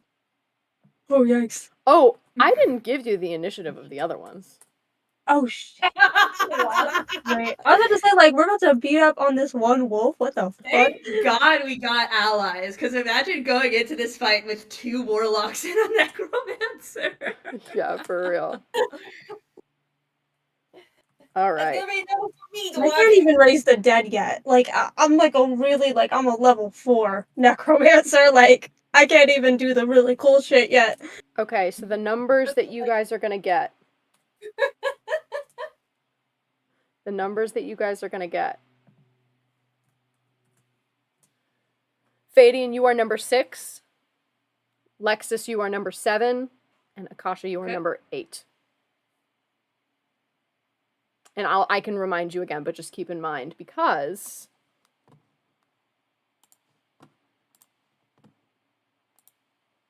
we've got a little map here. We got a map. Very cool. All right, so you can click on the square that has the map in it to make it bigger for you guys. I've done it on my screen. But essentially each of those little, like, circles with the wiggly borders is like the trunk of a tree. So you guys are in the forest, so it's like the overhead view. Obviously this is covered, like the brush overhead is covered, but we want to make sure we can see what's going on. But each of Amazingly you... I just want to give like a clap to that. This map is amazing. Thank you. This is Dungeon Scroll. It's like one of the few like free map making things out there. I like it, but it's a little basic, it's a little rudimentary, but it's cool. So Moonglow is the wolf at the very, very front, and there are 4 wolf students there, one of which is Evelyn. Oh no! So wait, are we murdering these people? I don't think we can do that!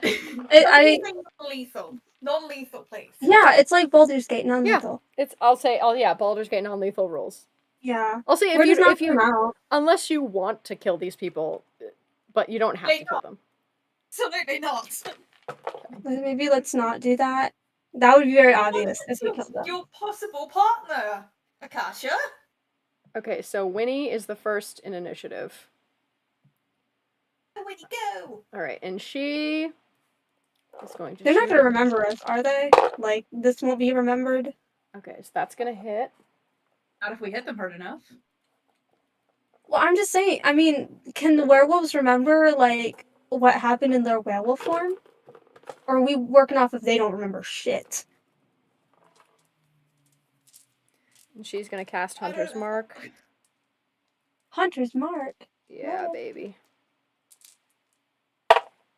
Okay, so that's gonna do 10 damage plus another d6. Gosh.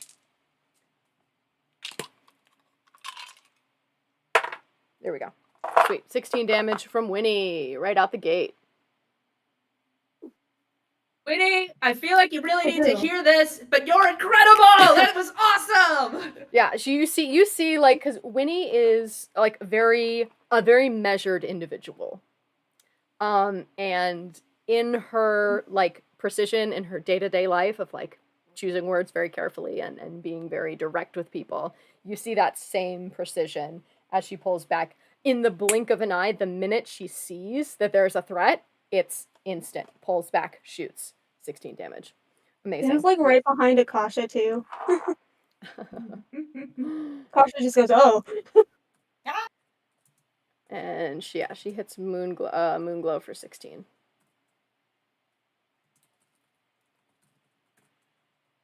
Amazing. All right. Galandri's up next. Beautiful.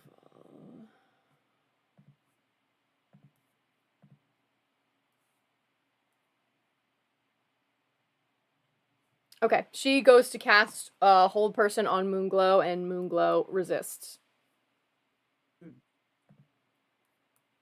It's a good try. You sure can. Thank you, darling. Great. She's a big bitch, so I understand. You know, that's a huge ass fucking wolf. Bugsy's gonna cast Firebolt.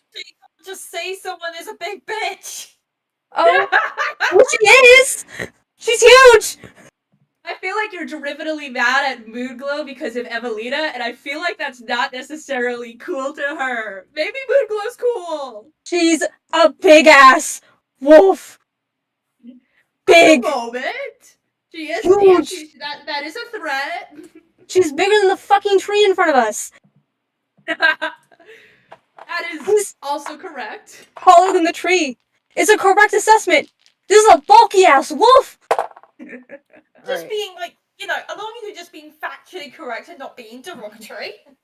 I'd be derogatory. I'm not being derogatory. She's big. She's huge. She's really fluffy. I kind of want to pet her. All right. Just the way you said that, it sounded like you were making fun, like saying it in my accent. That's just the funniest shit in the world. Yeah, I'm British now. Guys, I'm British. Athenia misses her. Don't insult them by saying they're British, they're Welsh. Wait, you're Welsh? English, I just live in Wales, but never mind. Insult them for being okay. English. Okay, I thought I got it wrong, and you were actually a Welsh person this whole time. I wish. I'm learning Welsh. My partner's Welsh. Still a big ass wolf. I was completely right in calling her big as fuck because she's big. She's like one of the Twilight wolves. Bigger. The Twilight wolves. Wolves. Can we go underworld wolves? It's a huge wolf. Like, I'm just imagining the bulkiest ass wolf in my entire life right now. Am I the only person imagining her being this big, bulky wolf? Yeah, so... Moonglow isn't... sorry, yeah. Go ahead. No, go for it. But Moonglow isn't attacking her own students when she's a wolf. She's just like protein shakes, like lifting. There's like a whole set of weights that they were just using. And it's like, she's got humongous muscles. Like in the background, she's taking selfies. I also think that she's like. I don't think that she's like. The way that like I imagine her is that she's a big, beefy, tall woman. So her wolf is also going to be a big, beefy wolf. Yeah. Yeah, 100%. You know? Like, so you see, so as you are amidst this darkness, these shadows, with only the full moon to light anything, Galandri steps on that twig, cracks underneath her. You hear, like, the underbrush creaking and crumbling and crunching. And if you're close enough, you can hear, like, sniffing. They're trying to sense you. And emerging immediately from behind this tree is the biggest werewolf you have ever seen. I was right. In your entire life. See, I told you it's not being derogatory if she's a humongous wolf. Honestly, it's a credit to her training. Yes. Yes. Thank you. Indeed. Yes. She's a humongous wolf. So, she's big on the map. So Winnie immediately takes action, pulls an arrow, shoots.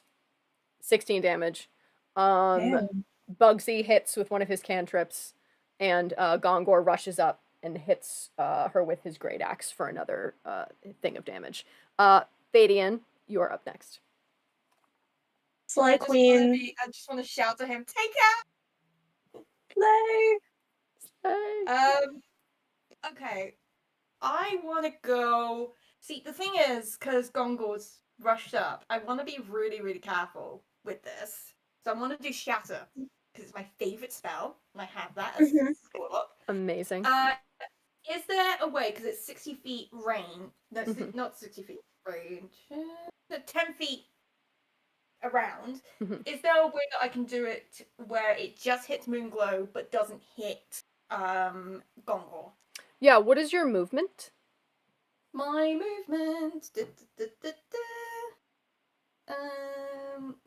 God damn it! Where is it? It should be in the up at the top.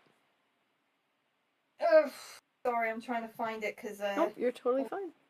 The rubbish of changing around with I'm using D&D Beyond, so it's just trying to find it again because it used to be at the top and now it's not. Oh, here we go. Speed and defenses. My walking speed is 30. Okay, perfect. So let me move you 30 closer to Moonglow. Sorry, as I said, they changed it around, so I'm trying to find it. No, you're good. You're good. You're totally fine. And you're number 6. 1, 2, 3, 4, 5, 6. So that's 30 feet. Yeah. Oh. Oh. It's gone. There we go. And then what is the range of the spell? It is 60 feet. Oh yeah, so you 100%. Yeah. Yeah. 60 feet is like a 10-foot radius. Yeah. Around. So you could you could probably just hit Moonglow. Which is what I want to do because I don't want to hit my guy. Your bow. Your boyfriend? We're not official yet. No, we're just cute. And then what's the save on that? It's a Constitution 14 on that one. Okay. She rolls a 19. So she does save, but she takes half damage, right? Yeah, she takes half damage with this, so I need to. It's a 3d8. Hang on, I'll just. Oh, nice. You know what? I'll do it on D&D Beyond, where I just get 3d8s, and then I'll tell you the result from that, and then just half it. Beautiful. Hang on. What's it telling me? Okay, so that's a 20 in total, so she takes 10 damage. Sweet. Woo! She's looking hurt. Yeah, what does it look like when Fadian casts Shatter? Like, she sees Gongor go out and just hit him with the great axe, and inspired by that, and like shouting like, take care, she just like rushes from underneath to bring up this like force from under and just like hits it with her fist. Awesome. To create this shatter around the wolf. So sick. So sick. All right, Lexus. Oh man, come on. So awesome. Okay. Lexus is definitely going to cast Armor of Gathis.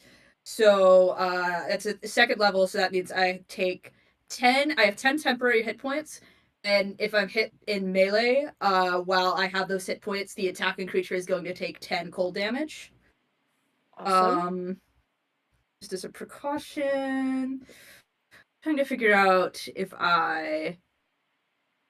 Yeah, I don't... I'm not going to do my hex this round. I'm going to hold on to that second spell slot. I guess... I think I'm gonna stay where I am. Because I am quite squishy. No, that is hey. So. Hey, that is totally cool. Okay, great. So after that is Akasha. Is Winnie still near me? Winnie, I can move you so you're near Winnie if you'd prefer to be near Winnie. Yeah, I'm gonna run up, touch her, and give her invisibility. Oh my gosh. That is Selene, out of character. That is a really fucking good idea. Okay. Yeah, I'll have you next to Winnie. So you're 8. Yeah. So I'll just put you next to Winnie.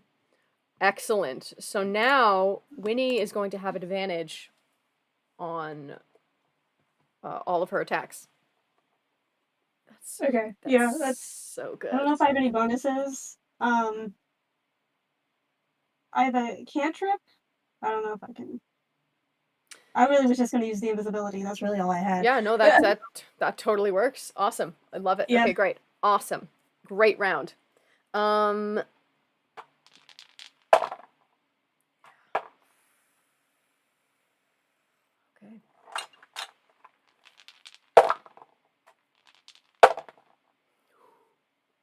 Oh, no. I'm worried about Gogor.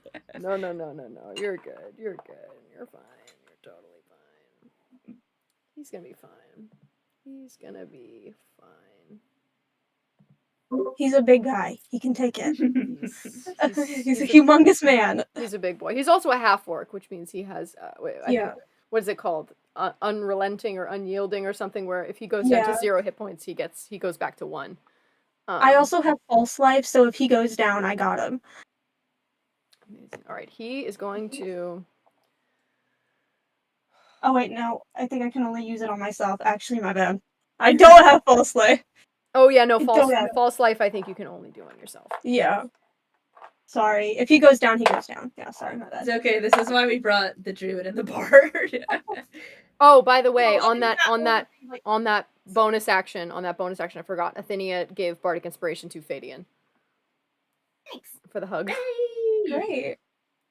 Okay, so that's 9 damage, and he needs to make a Constitution saving throw, or he becomes a werewolf. Not the bite. Oh, not the bite.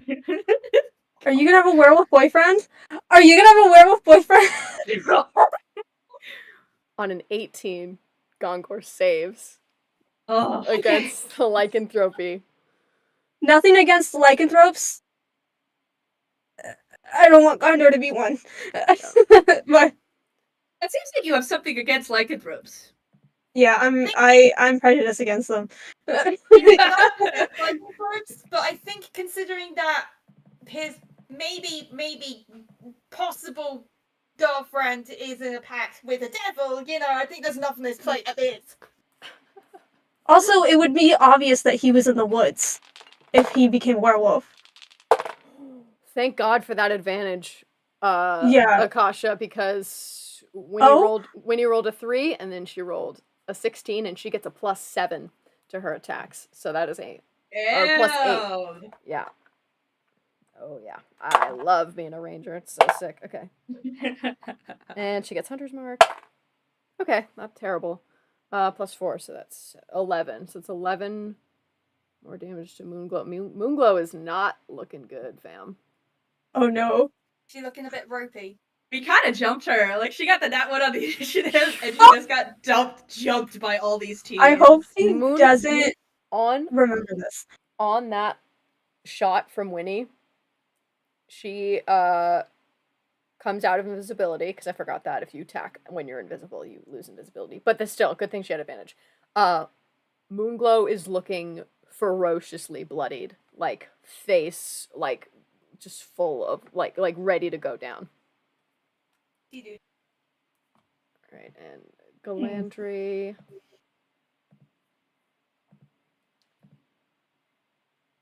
She's gonna throw bonfire. We're gonna do a dex save. I'm gonna move her forward a little bit. She gets 30 feet. This D&D stuff like this is my sports. No, for real. True for me too. That'd be true of my friends on all the time. All right. I talk shit on the people we're fighting, so sorry. I'm not lying. It's the Euros this weekend, and I'm so inundated with everyone going, "It's coming home," and I'm like, "No, it's not."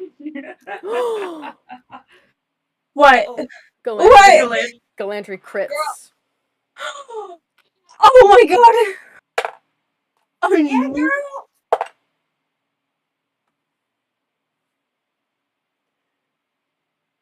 How'd she do it? Galandri feels like bad about like possibly ruining the mission, and she like missed her first attack. She's like, I'm not gonna fuck this up. She runs forward and creates a bonfire. You see like the fire behind her eyes, like her brown eyes like almost turn red for a second, and from the edges of her beautifully manicured fingertips is a gorgeous, rich, beautiful bonfire that hits Moonglow directly in the face and fucking knocks her to the ground.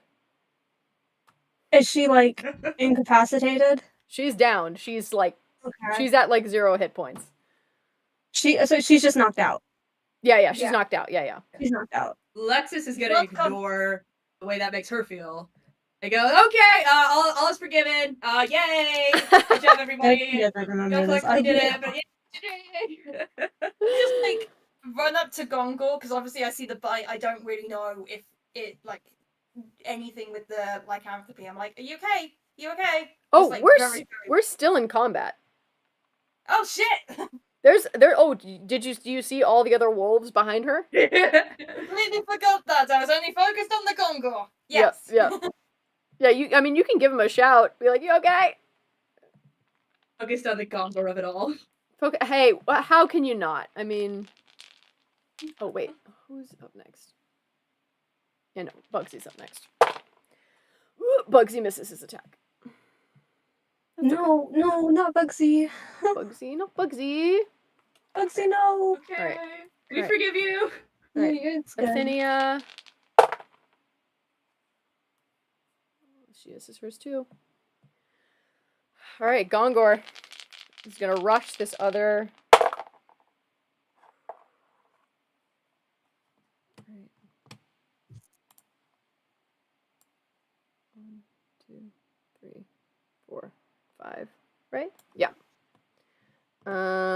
Yeah, and he's gonna. I also forgot. He has 2 attacks, one of which he misses. But he's a level 5 fighter. Yeah. So that's 10 damage to that one. All right. Fabulous. And Fadian, you are next. So, I am going to do a little Eldritch Blast on the wolf that Gongor fought. Amazing. And I'll say you can do it with advantage because that wolf is flanked right now. You have an ally within 5 feet. What do I need to add with Bardic Inspiration? Because I got that from Athenia. Bardic Inspiration is a D6. You also don't have to add Bardic until after you roll. So if you roll and you realize you would like to add the Bardic, you can do that. You don't have to decide about Bardic before you roll. With this to hit, so let me just. Okay, that's a 7 plus 6. 7 plus 6 is 13. 15? Yeah, 7 plus 6 is 13. No, wait, no. Oh, 7 no. Plus 6. Yeah, 7 plus 6 is Yeah. 13. 13, yeah, sorry. Yeah. my No, you're maths. good. You're good. You're totally good. Hey, math is hard.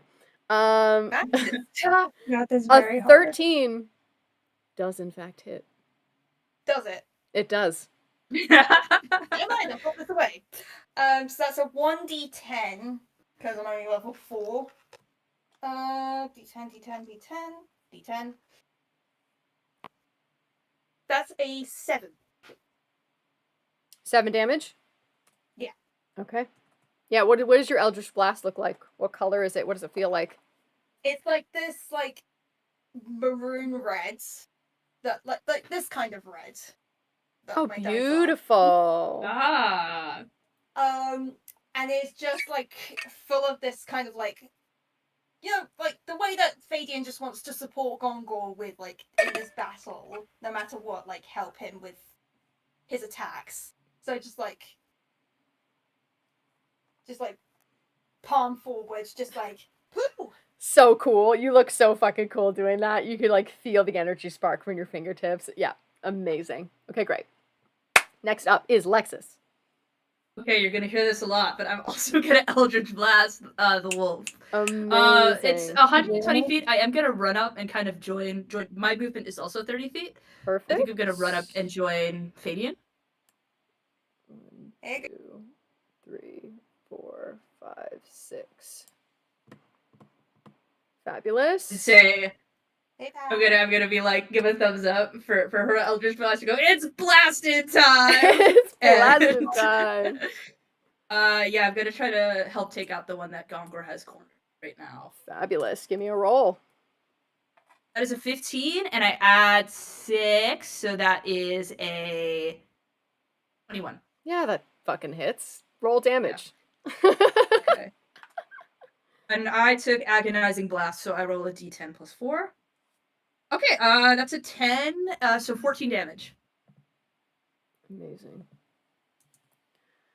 Okay. This guy's gonna take 2 hits on Gongor. Ooh, and that's a hit. And I think that's a miss.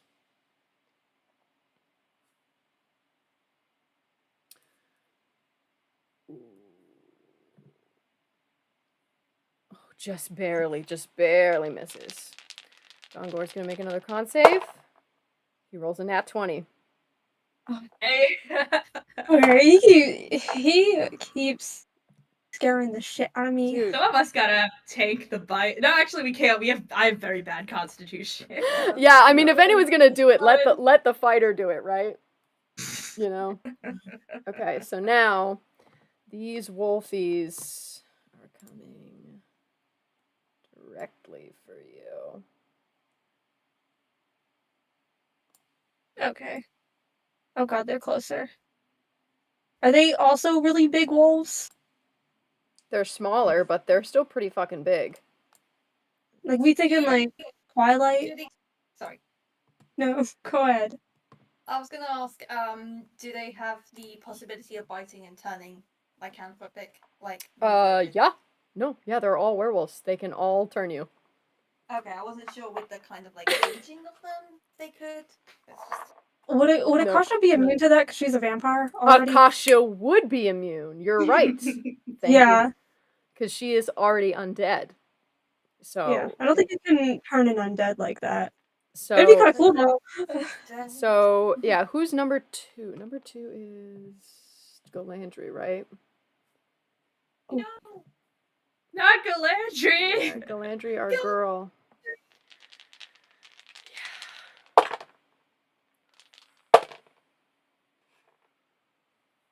She's got decent. Yeah. Okay. So only 1 hits. All right.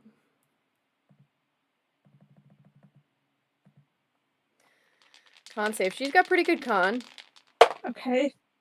She saves. With an 18, she saves. Okay. Yeah, this werewolf slashes her, like, across her chest. And she goes, "Fucking hell!" That's a real reaction to that. Yeah. I mean, I would. Alright, and then this guy is gonna go for Thadian. What is your AC? My AC is 10. Yeah. So it does hit once, misses the second time. Can you give me a Constitution saving throw? No reason. Can I ask if after this I can do Hellish Rebuke? Oh yeah, you can do Hellish Rebuke for sure. You can do Hellish Yeah. Rebuke. You can also use your Bardic that you have. I'm using Bardic Inspiration on this save. Well, I'll roll it and then use it. Yeah. See what I get. Because I've only got a +2 on con, so 6 + 2 is an 8. So yeah, Bardic Inspiration on this. Please and thank you. That's a 1. That's a 9. Oh no! You feel this werewolf bite into your neck. And pulsing within you is a pain and a power that you've never experienced before. You are Okay. you are reeling. It is dizzying. It is electric. It is scary. But as the fangs sink in further, there's a part of you that like kind of likes it. Oh. And Okay.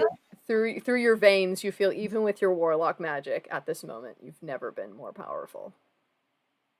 Oh, Hellish Rebuke. Yep. Hellish Rebuke. What's the save on that?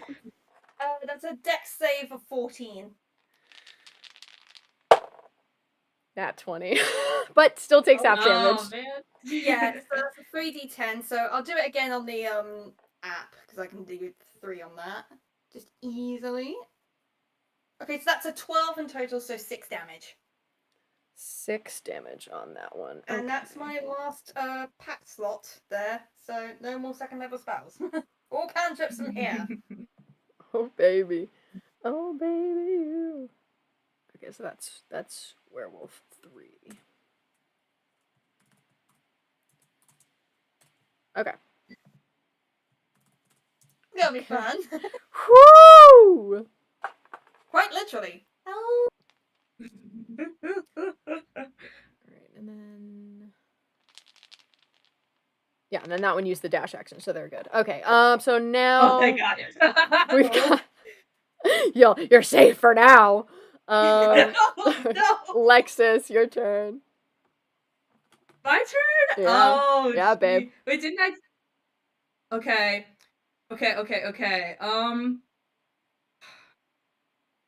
Yeah, I'm gonna do.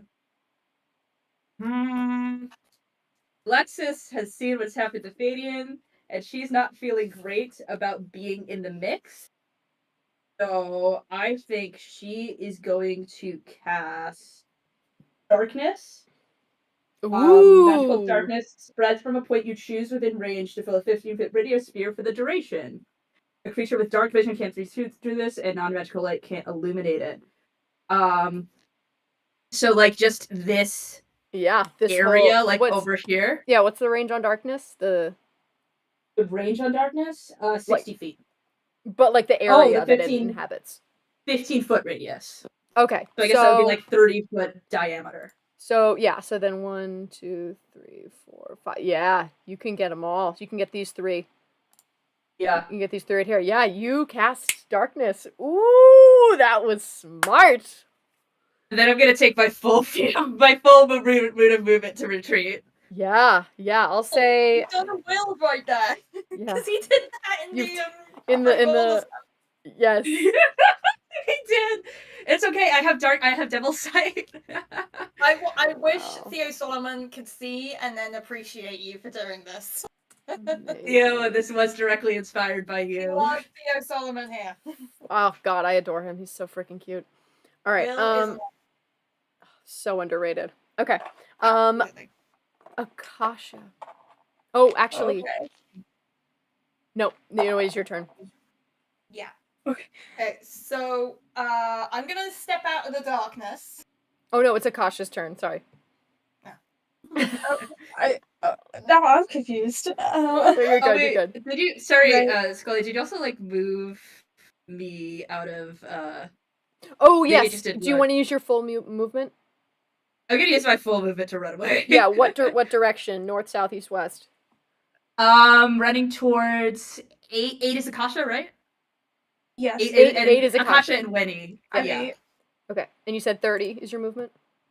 Yes. 4, 5. That's 25 feet. Do you want to go further? Yeah, that works. Okay. Yeah, that's good for me. Okay. Great. There we go. All right. Fabulous.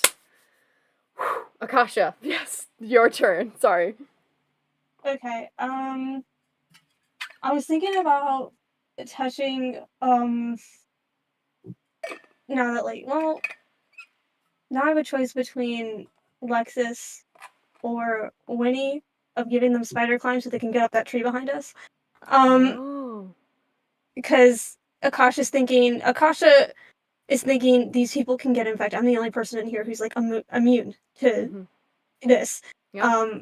I literally cannot protect the people that I love right now. So I need them to get to higher ground because wolves can't really climb. So I think um, she's going to shout for everyone to get to higher ground because wolves cannot climb, and she is going to, you know what? I will roll to see who I touch with the spider climb. Love that. Roll of the dice. Winnie. All right. And in this moment, how does it look like as you cast this on Winnie, as you decide between Lexus and Winnie? She looks over at Lexus and she says, Lexus is confident. I believe that Lexus, you know, being as smart as she is, she'll be able to get out of the way. Akasha, I love that you have that opinion of me. Regardless of its accuracy. Winnie, she has a very odd sense of being protective of her, so she immediately looks back at Winnie and touches her and goes, I cannot protect you from these werewolves. I need you to get to higher ground, please. Do an insight check. Oh.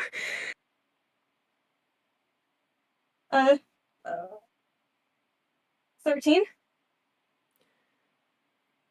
Overwhelmed with the adoration and protection that one person has for her.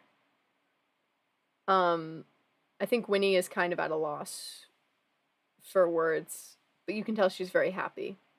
And at this moment, she would do pretty much whatever you told her to do. The tree. Go. Up the tree. They can't climb. Werewolves are kind of climbeless. Yes, that would be, yes, I of course, yes, Akasha, I will do that. You too, Lexus. Try to get to higher ground. I'm not very good at athletics. Jump! I will also take acrobatics too. On your everybody on their turn if they want to climb a tree. I'll take athletics or acrobatics.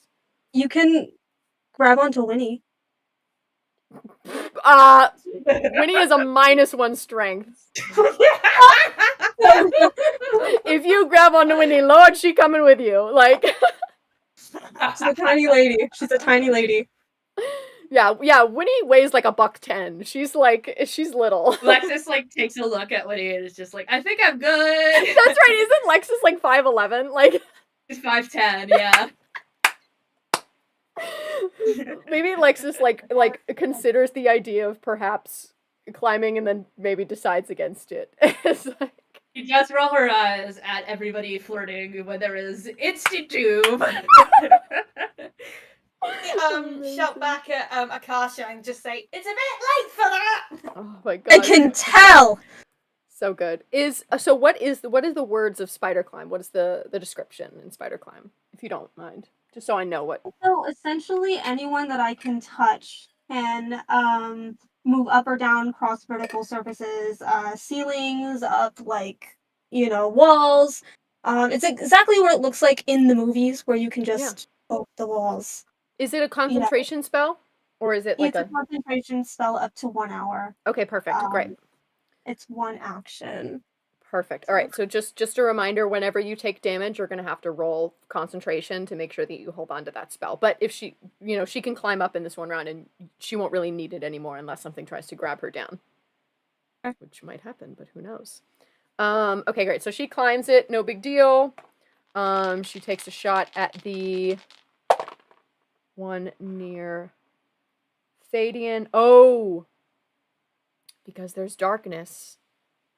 Disadvantage, but she gets advantage from the high ground. So it's just going to be a straight roll, which is a 14, which is still pretty good, because she gets a +8.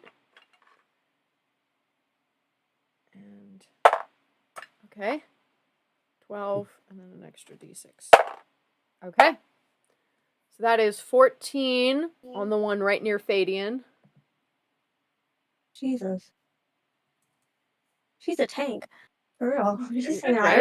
Rangers, man. Rangers fucking Winnie is getting Lexus's like Winnie and Galandry are tied for like MVP, although Galandry did lose a couple points for that still check. So good.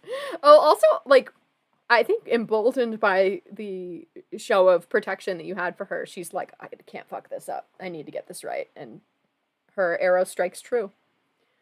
Next is Galandry, who needs to get away from this. Oh, run. Yeah,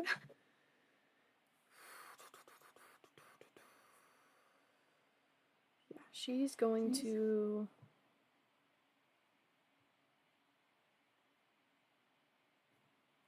Yeah, and they will save against... She casts poison spray.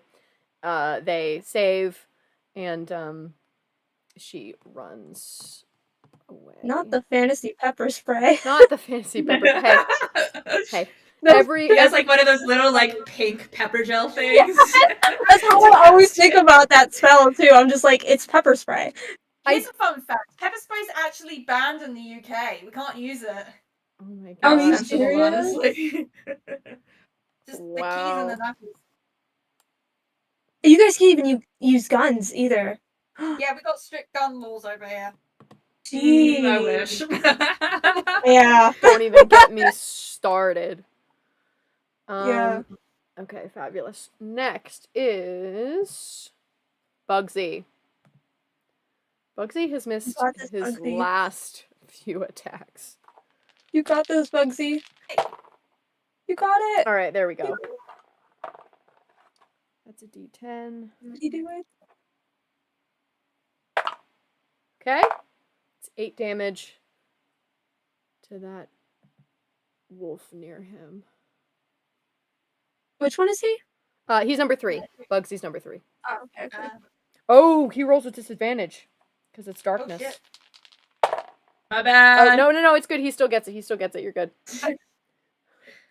Thank I God. thought it was a good idea at the time. Hey, you're good. You had to do what you had to do. He was Solomon in the D&D. He thought it You're- was a good idea at the you're- time. You're great. It's a great idea. Oh. All right. Oh. Okay, perfect. All right, so next up is Athenia. Not gonna lie, Naomi, I thought you were calling me derogatory because I said big. Now I'm realizing you probably meant it because I said bitch. Big and bitch together. Yeah. That's I use bitch for everybody. Everyone gets called a bitch, regardless of gender. It's term of endearment, actually, yeah. But still. I thought about that. I was like, oh, they probably meant more bitch. All right, Athenia is going to cast Yeah. vicious mockery at one of the wolves near Fadian and says, "You're smellier than you look." Slay. We're gonna workshop that, Athenia. A great start. Was that good? Was that good? You brought the spirit. Oh, that's not a good roll out of Gongor. You should tell them that you're gonna destroy their family next time. Akasha, that's like more of a threat, less of an insult. There's a meaningful variation between the two. Well, I want You to can use insult this- people. Huh? Yeah, no, go ahead. I was gonna say, you can use this one. Oh, your fur's brown? Is it because you're so shit? Wait, Winnie- is that werewolf prejudice? Winnie up from the trees goes, "Burn!" Oh my god. Okay, great. Yeah, Gongor takes 2 hits on this werewolf in front of him. Fadian, your turn. Out the Got darkness, B trying to get in line of sight to the wolf that Gongor's fighting. Perfect. All right, and you have 30. Yeah. So just up one. Yeah, around there. Yeah. 5. This is 25. This is 25, so you can go one more in each direction if you want. That's perfect. I'll just stop there, and I will cast Firebolt. Ooh, all right. Yeah, go for it. So 2 plus 6, so that's an 8. 2, gang. It's not gonna hit. No. You, you shoot. I think you're rattled still from being bitten and dealing with this thing that's going on inside you that you can't control. And, fire spits from your hand and it goes off in another direction. Yeah, I just yelled to go and go, sorry! It's totally fine. All right. Bless the babe. Yeah. So he's this same werewolf's gonna try to hit him again. Okay. Are there any like known werewolf cures, or is not Are not we both Naomi? werewolf buddies Or now? Are we both werewolf buddies now?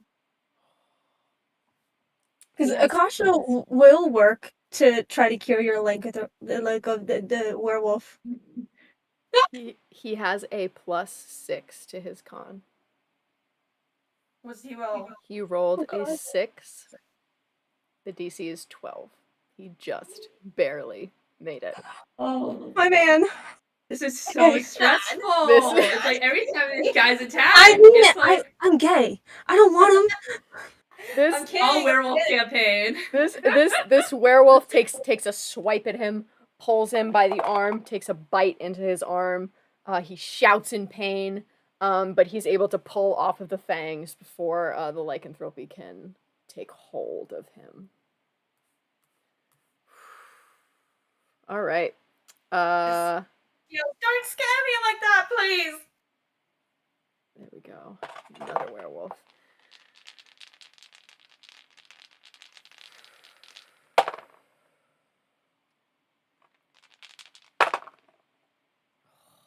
Okay.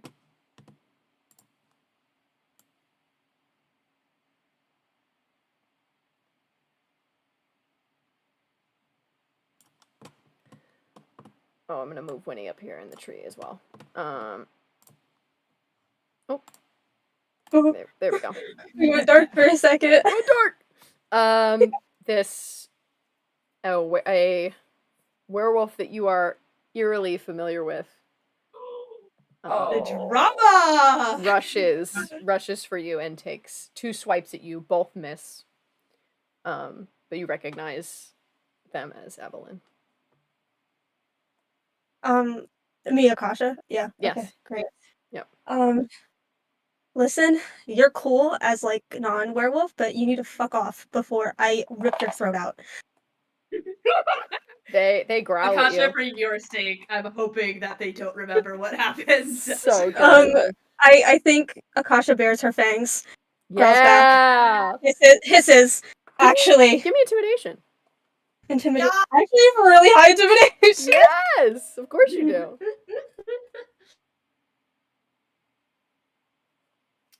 Excellent. 12. 12.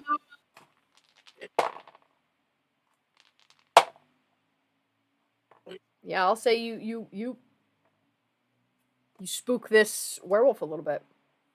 Not just enough for them to like reel back a little bit. All right, Lexus, your turn. Okay. I'm gonna go after one of the 2 in the darkness. I have double sight, so I can see in magical darkness. Wonderful. I'm gonna roll that with advantage. I think I'm gonna go with. Hey, wait. Oh, you can. I pointed fully at the screen, not realizing that you could see. The one that's further from the tree. I think I'm gonna try to hit. Yep. Good. That one has not taken any first damage yet. So roll is a 16 plus. Let me see if I get higher than a 16. Oh, I got a 19. Plus 6, so 25. I'm assuming that hits. 25. Yeah, that's gonna hit. Give me damage. All right. Damage. Okay, I rolled a 9 on the d10 plus 4, so that's gonna be 13 damage. Nice, juicy. And I'm gonna take my movement up the tree. I'm gonna roll. Which is better, athletics or acrobatics? Both of them. Oh, I have a -1 to athletics. I'm gonna roll acrobatics to try to get up the tree. That's an 8. Oh no! It's only a DC 10, but you do not make it up the tree. Your like kind of gangly legs get stuck, and you find yourself falling back down. Them. Yeah. I can't be a werewolf. No offense to werewolves, but I'm already dealing with a lot. Who asked about if there was a werewolf cure? Which one of you guys asked? I did. Give me Arcana. Yeah, I'll give you a Might color. just be stuck as a wolf girl now. You're gonna hate me, Akasha. 7? 7, you may have heard some like old wives' tales. You don't have anything concrete. Yeah, we're in battle right now, so Yeah. I'm not really thinking. I'm Yeah. panicked. Akasha is panicked. She just saw her friend get bit, and she can tell. Yeah. She can smell the werewolf on them, and she's like, "Fuck." And you're dangling, right? Yeah, Alexis is actively dangling. And I She's just like, This dangling. The other one's probably gonna be a werewolf. You're fucked. Oh my I can't turn. Oh my god. Can I shout to somebody to like push your butt up or something? how's your strength? I mean, you're the only I one can't around. turn. You're I the- can't turn because that would be, the werewolf would attack. It would be essentially like Oh, well, yeah. the closest person is Bugsy, and he's like 4 feet tall. So Bugsy, please jump. Very reach. This is all like the least athletic people doing. Yeah, yeah, live it's- on these. the only one with any amount of strength score is currently the furthest away from you, and it's Gongor, like by the skin of his teeth, trying to prevent being turned into a werewolf right now. Oh my god, so funny. All right, amazing. Great. So who's up next? Oh, Akasha, your turn. Did you do a spell? Did you take a turn? I did not take a turn. I just It is your turn, my love. can't turn. I can't turn from the werewolf because it will attack me, or she will attack me, or they will attack. The werewolf will attack me. The werewolf will attack you. So I can't really help right now. So I think I'm going to shout out, "Somebody help Lexus get up the damn tree!" Oh, I'll be fine. Actually, I'm just kidding. I don't know. I don't want to be a werewolf. and No offense, Fadian. And because this werewolf is really, really close to me, I am going to take out my dagger of venom and use my bonus action of magic weapon. And I'm going to slash at this werewolf, knowing it's Evelyn and knowing that my beloved friend is behind me, dangling, and Winnie is up in the tree, and my other friend has been bitten and possibly turned, and I am in complete protection mode. I'm going to swing, Amazing. possibly aiming to kill. Fantastic. What's the roll for that? Do you roll or do I roll? I'll roll. Or is it And like a it's a save? 3. Is it a save? For the... Hold up. I don't know. roll that? Do I have to roll to hit? I think I have to roll to hit. It should say next to it. If there should be like a plus sign next to it if you have to roll, or it should say like con 15 or thing whatever 15 or like whatever save next to it. Hold up. Let me see. For magic weapon, you said? For magic, yeah. For hold up. Have the player's handbook up. Let me see. That's like my last level 2 spell too. I have a concentration up to 1 hour. It's a bonus action. Oh, plus 1 to attack rolls. Yeah, so you use it to attack. Okay. So you roll and then whatever you add to attack with it's a dagger, you said? Yeah.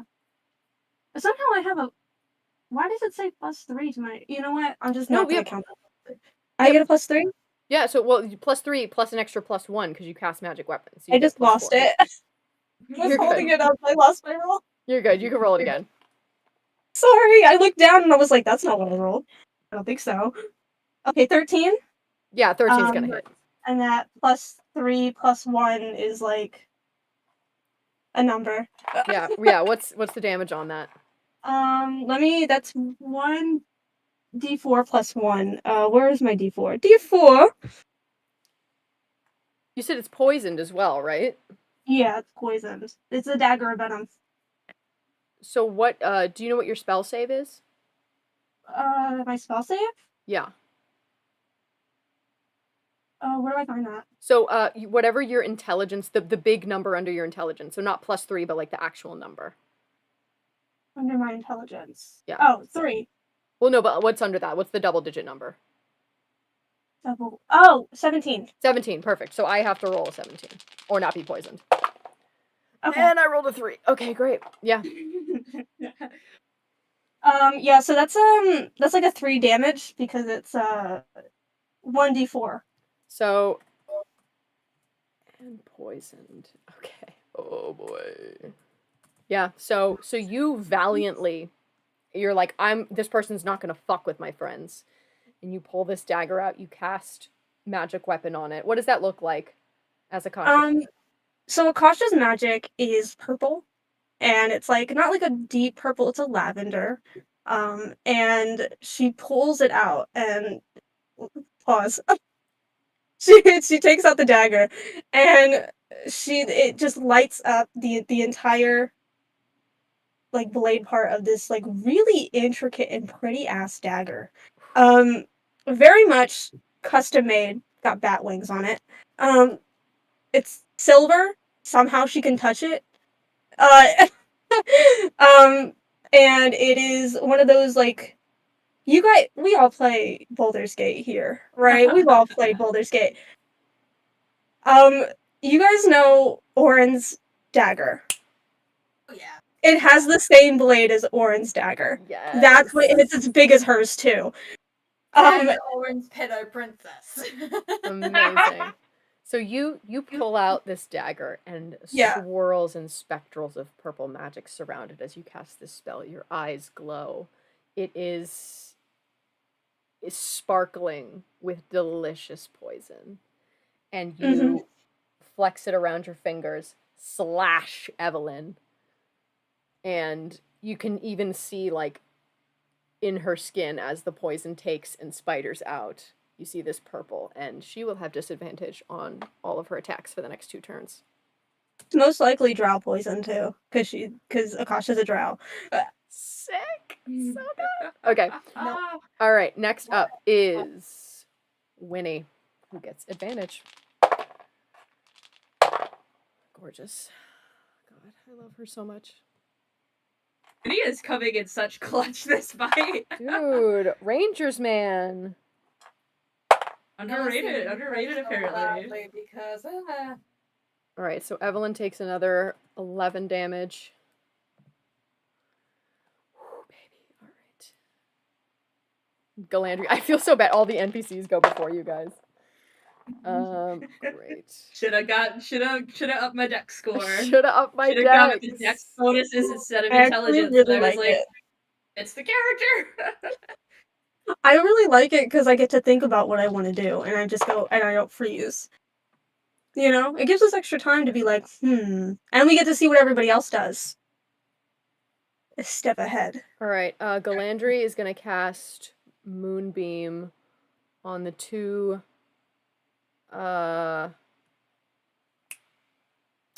wolves in the darkness.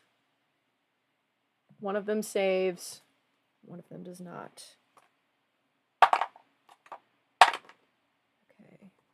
Ooh, not great damage.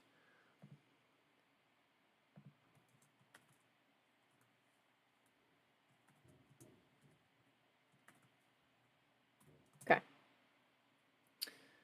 Alrighty. Next up is Bugsy. It's your boy.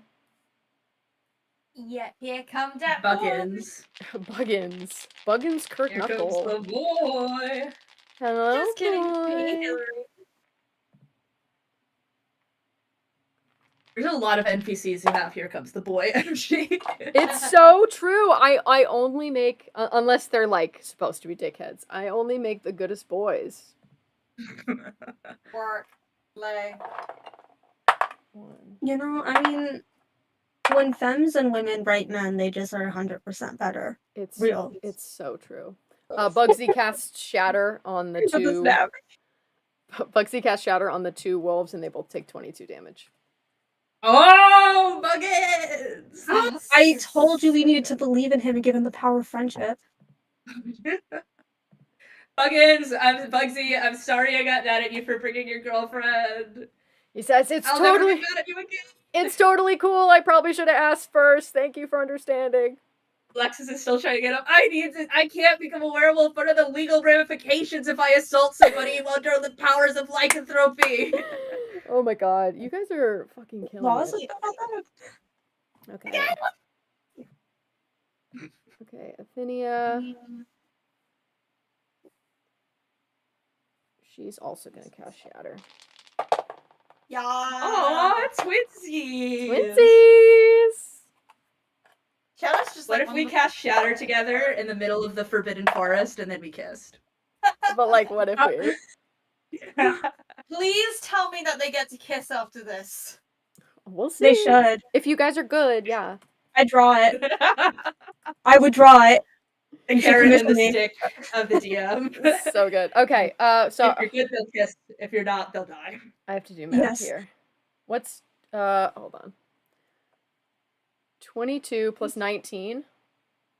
30 plus 41. 41. Oh yeah. So this werewolf is down. I'm actually just gonna remove them from the map, I think. So this Bye-bye, werewolves. is down. Go in the corner. The naughty corner. The naughty corner. They're on the naughty step. This is super nanny. Yeah. Awesome. Yeah. Okay, great. And then Gongor's turn. Gongor's gonna take 2 swings. Baby. Keeping at it. He does. Oh, he makes 1. Yeah, I think Gongor at this point is just very fatigued. He's just been taking this werewolf all by himself. But he lands another 14 points of damage on him, which is pretty good.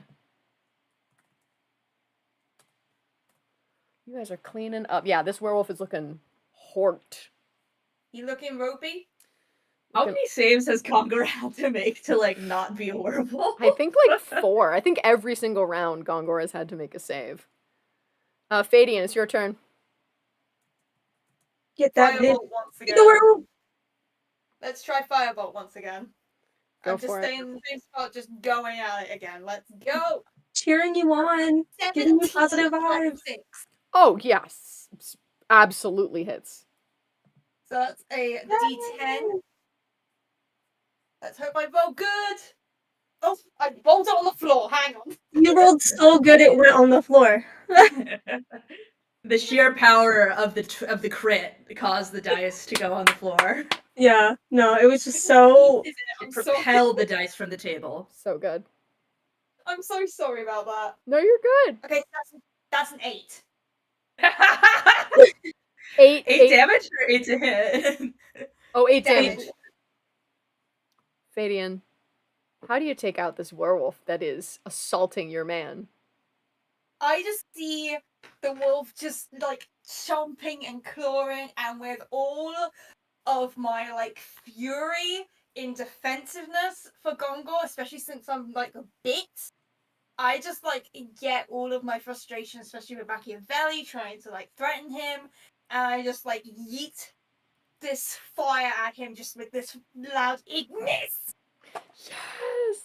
So the first firebolt you threw did not ring true. The second one, you're back in it. You're focused. You're here to protect the people that you care about.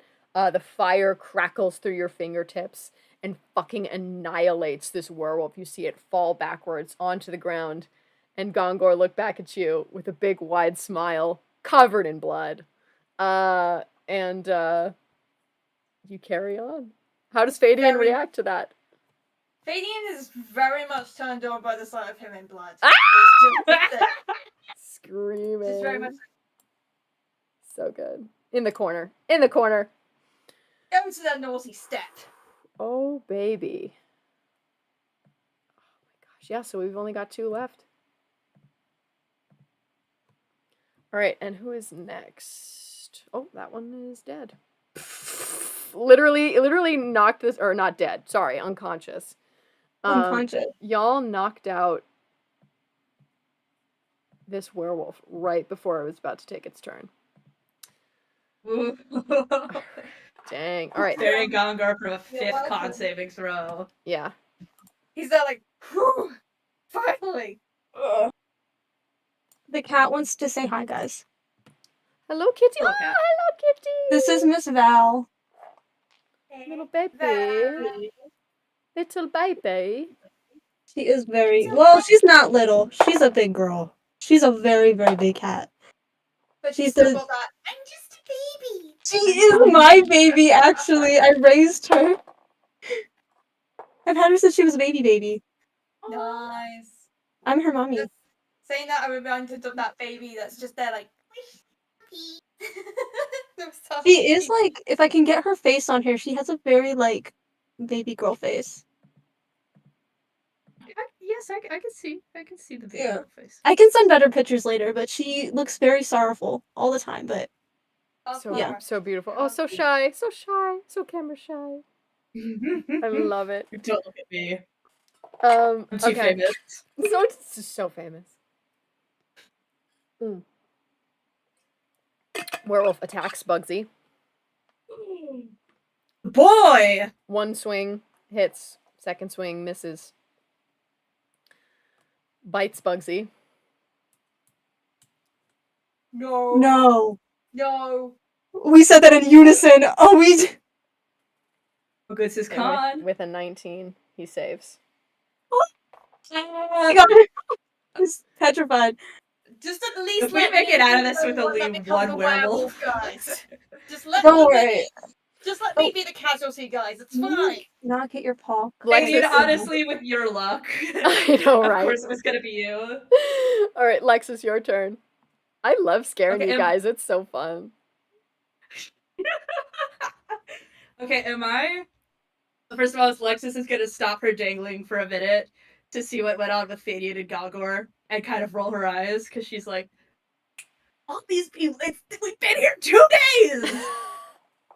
And somehow the flirting is less it's less believable than the fact that we're all gonna die. We're not gonna die. We're actually doing quite well.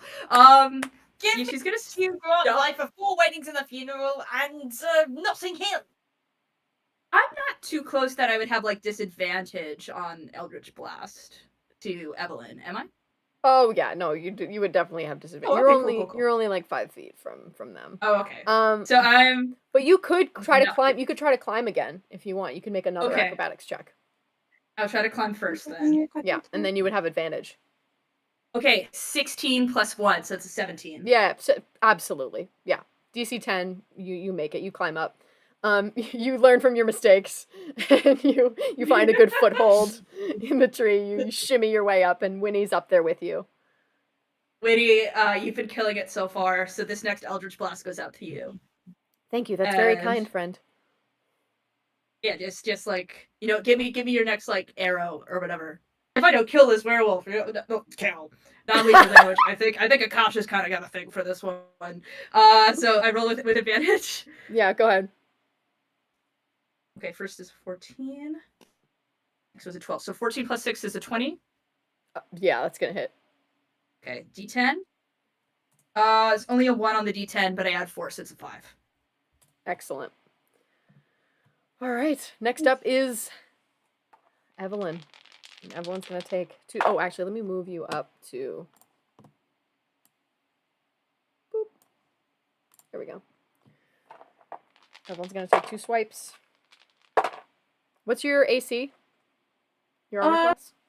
10. I'm 10? kind of squishy. Okay, so only 1 hits. So I need you to make a Constitution saving throw. Oh wait, they're a vampire. I'm a vampire. Oh wait, you're a vampire. Yeah, I'm immune. That's why I stayed on the ground, because I know like she can hit me as many times as she wants. Oh my god, that's right. I forgot. I won't turn. Okay, so you. I mean, we could turn Fadian into a vampire. Oh my gosh, no, you're good. You're good. Okay, so then What you is take that, like double negatives or something? you take 5 piercing damage. Okay. Yeah, I'm at like 21 health then. Okay. All right, fabulous. Back to the top of the order with Winnie. Again, Winnie's gonna make this with advantage. Fucking lethal. All right, and she gets a D8 plus a D6. Okay. Okay, that's only 5. Oh no, she gets 5 plus 4, so that's 9.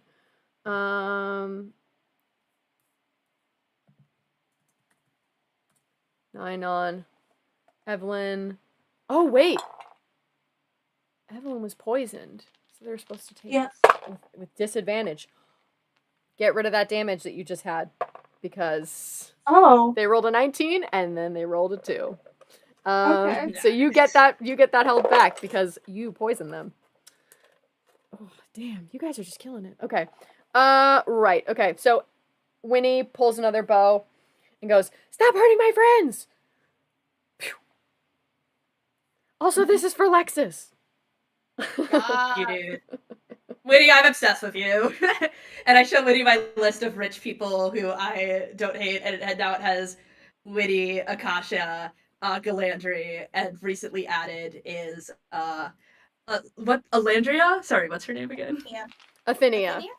Athenia. Athenia was very hastily scrawled there as well. Oh my god. She goes, "I'm obsessed with you too!" This is the loudest Winnie has ever been. Okay, Galandri is gonna move her moonbeam. And they fail that save, so that's 2d10 to the one right near Bugsy. Baby. Looking not great. Big oof. Alright, Bugsy is next. Bugsy is going to use hold person. They fail to save. That werewolf is Nice. held. Which one? The one near Bugsy. The one between 3 and 4. And Athenia is going to use her rapier and auto crit, which means she gets to roll 2d8. Yeah. Yas, queen. 6, Slay. 2 plus 3. 6 plus 2 plus 3 is 11. Yeah. 11 damage. Oh, baby. Oh, You mama. guys are getting like beat up. I think Gongor does not have enough movement to get there in one thing, so he's gonna use his dash. 1, 2, 3, 4, 5, 6, 7, 8, 9, 10. Be cat. He yells. Get a thumbs up.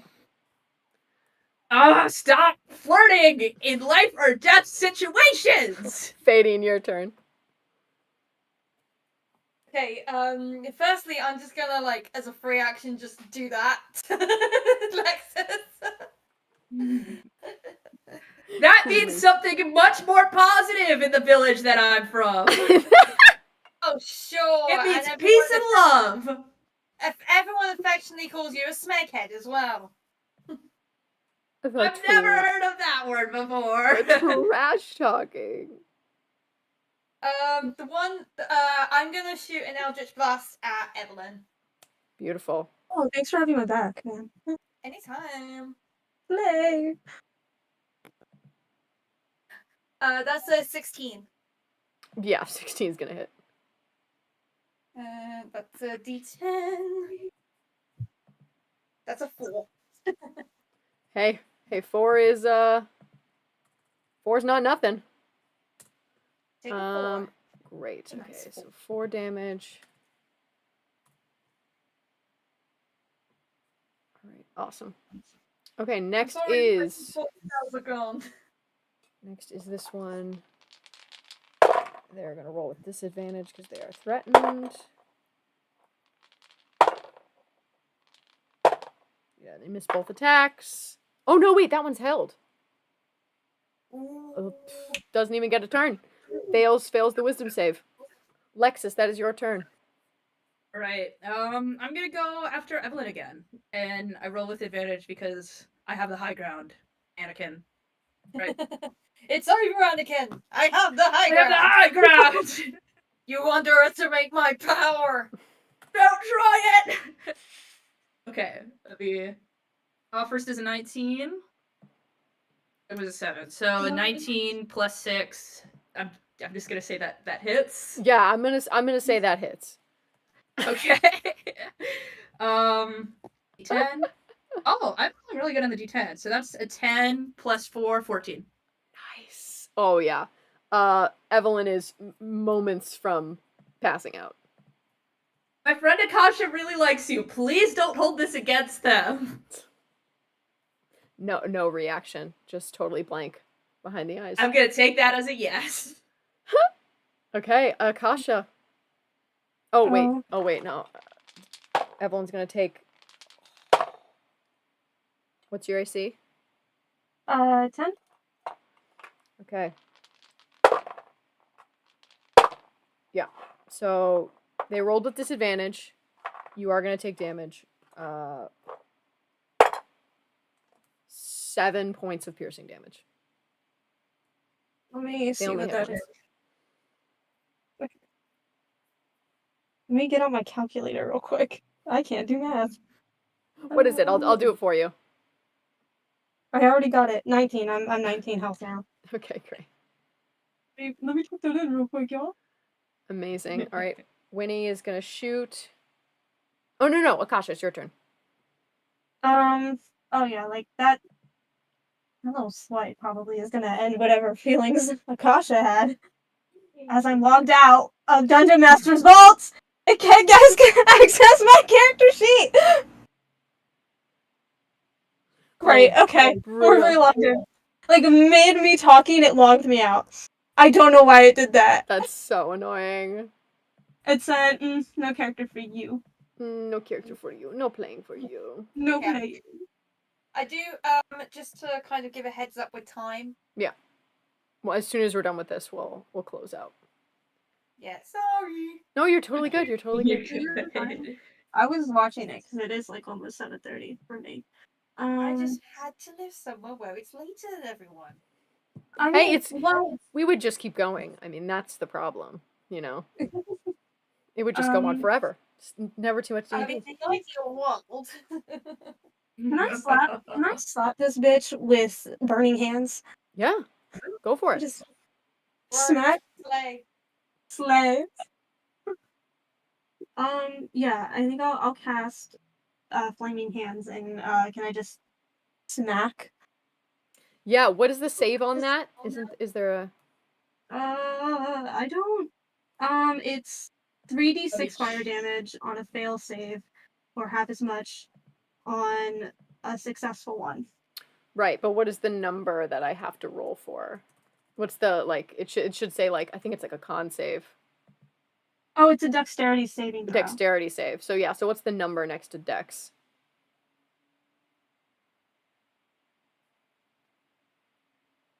I think it should just be your spell save DC. So it should be 17, right? Hold on. My dex? No, your spell save. So your intelligence number, I think. So Oh yeah, 17. Yeah. Okay. Want me to roll the hit? No, because it's a dex save. They fail. I just smacked the shit out of. How do you put this dog down? Yeah. With one you're Italian, right? Yeah. You're Italian. I'm not Italian, but my How did you grandmother. know that? You said it in one of your videos. Oh. My grandmother was raised by Italians, even though she's not. And so I've seen Italians in action when they're pissed off, like Italian women. So I feel like she just revs up this like backhand of the century and smacks the ever-loving fuck out of this wolf. The fuck, Amazing. yes. With a Hell ferocious flaming backhand, you send this wolf to the ground. Evelyn is down, everybody. Ooh. Wow. Amazing. All right, and that is Winnie. Winnie's gonna take a shot. This guy is durable. I feel like they've taken a lot of hits. And with one final arrow, the wolf betwixt Bugsy, Athenia, and Gongor falls to the ground. Oh, okay. Okay. Boom. Are we role-playing the aftermath, or are we just cutting from there? I think as we exit combat, you are all covered in blood and viscera, your fellow students and one of your professors unconscious, and one of your dear friends, their fate unknown regarding this curse. You all, in the stillness and in the silence, see the hut that Moonglow resides in, illuminated by this full moon. You make your way towards it. Just as you touch the handle, you hear another blood-curdling scream in your head. And it's the sound of Lazuli Lovely-Bell crying out for help once again. Oh. And we're gonna end there. No! Evil. Evil. I love it, I love it, I love it, I love it, I love it. Oh my gosh, amazing. Well, thank you all for joining us today. Just a reminder, we have all of the families linked in our description if you would like to donate. Make sure to subscribe and make sure that you are here next time. We will not be having a session next week. Everyone knows that the number one villain, besides the DM, in D&D is scheduling. So make sure to subscribe so you know exactly when we're having our next session. I will be posting about it on my community page. Thank you all so much for being here. Take care of yourselves.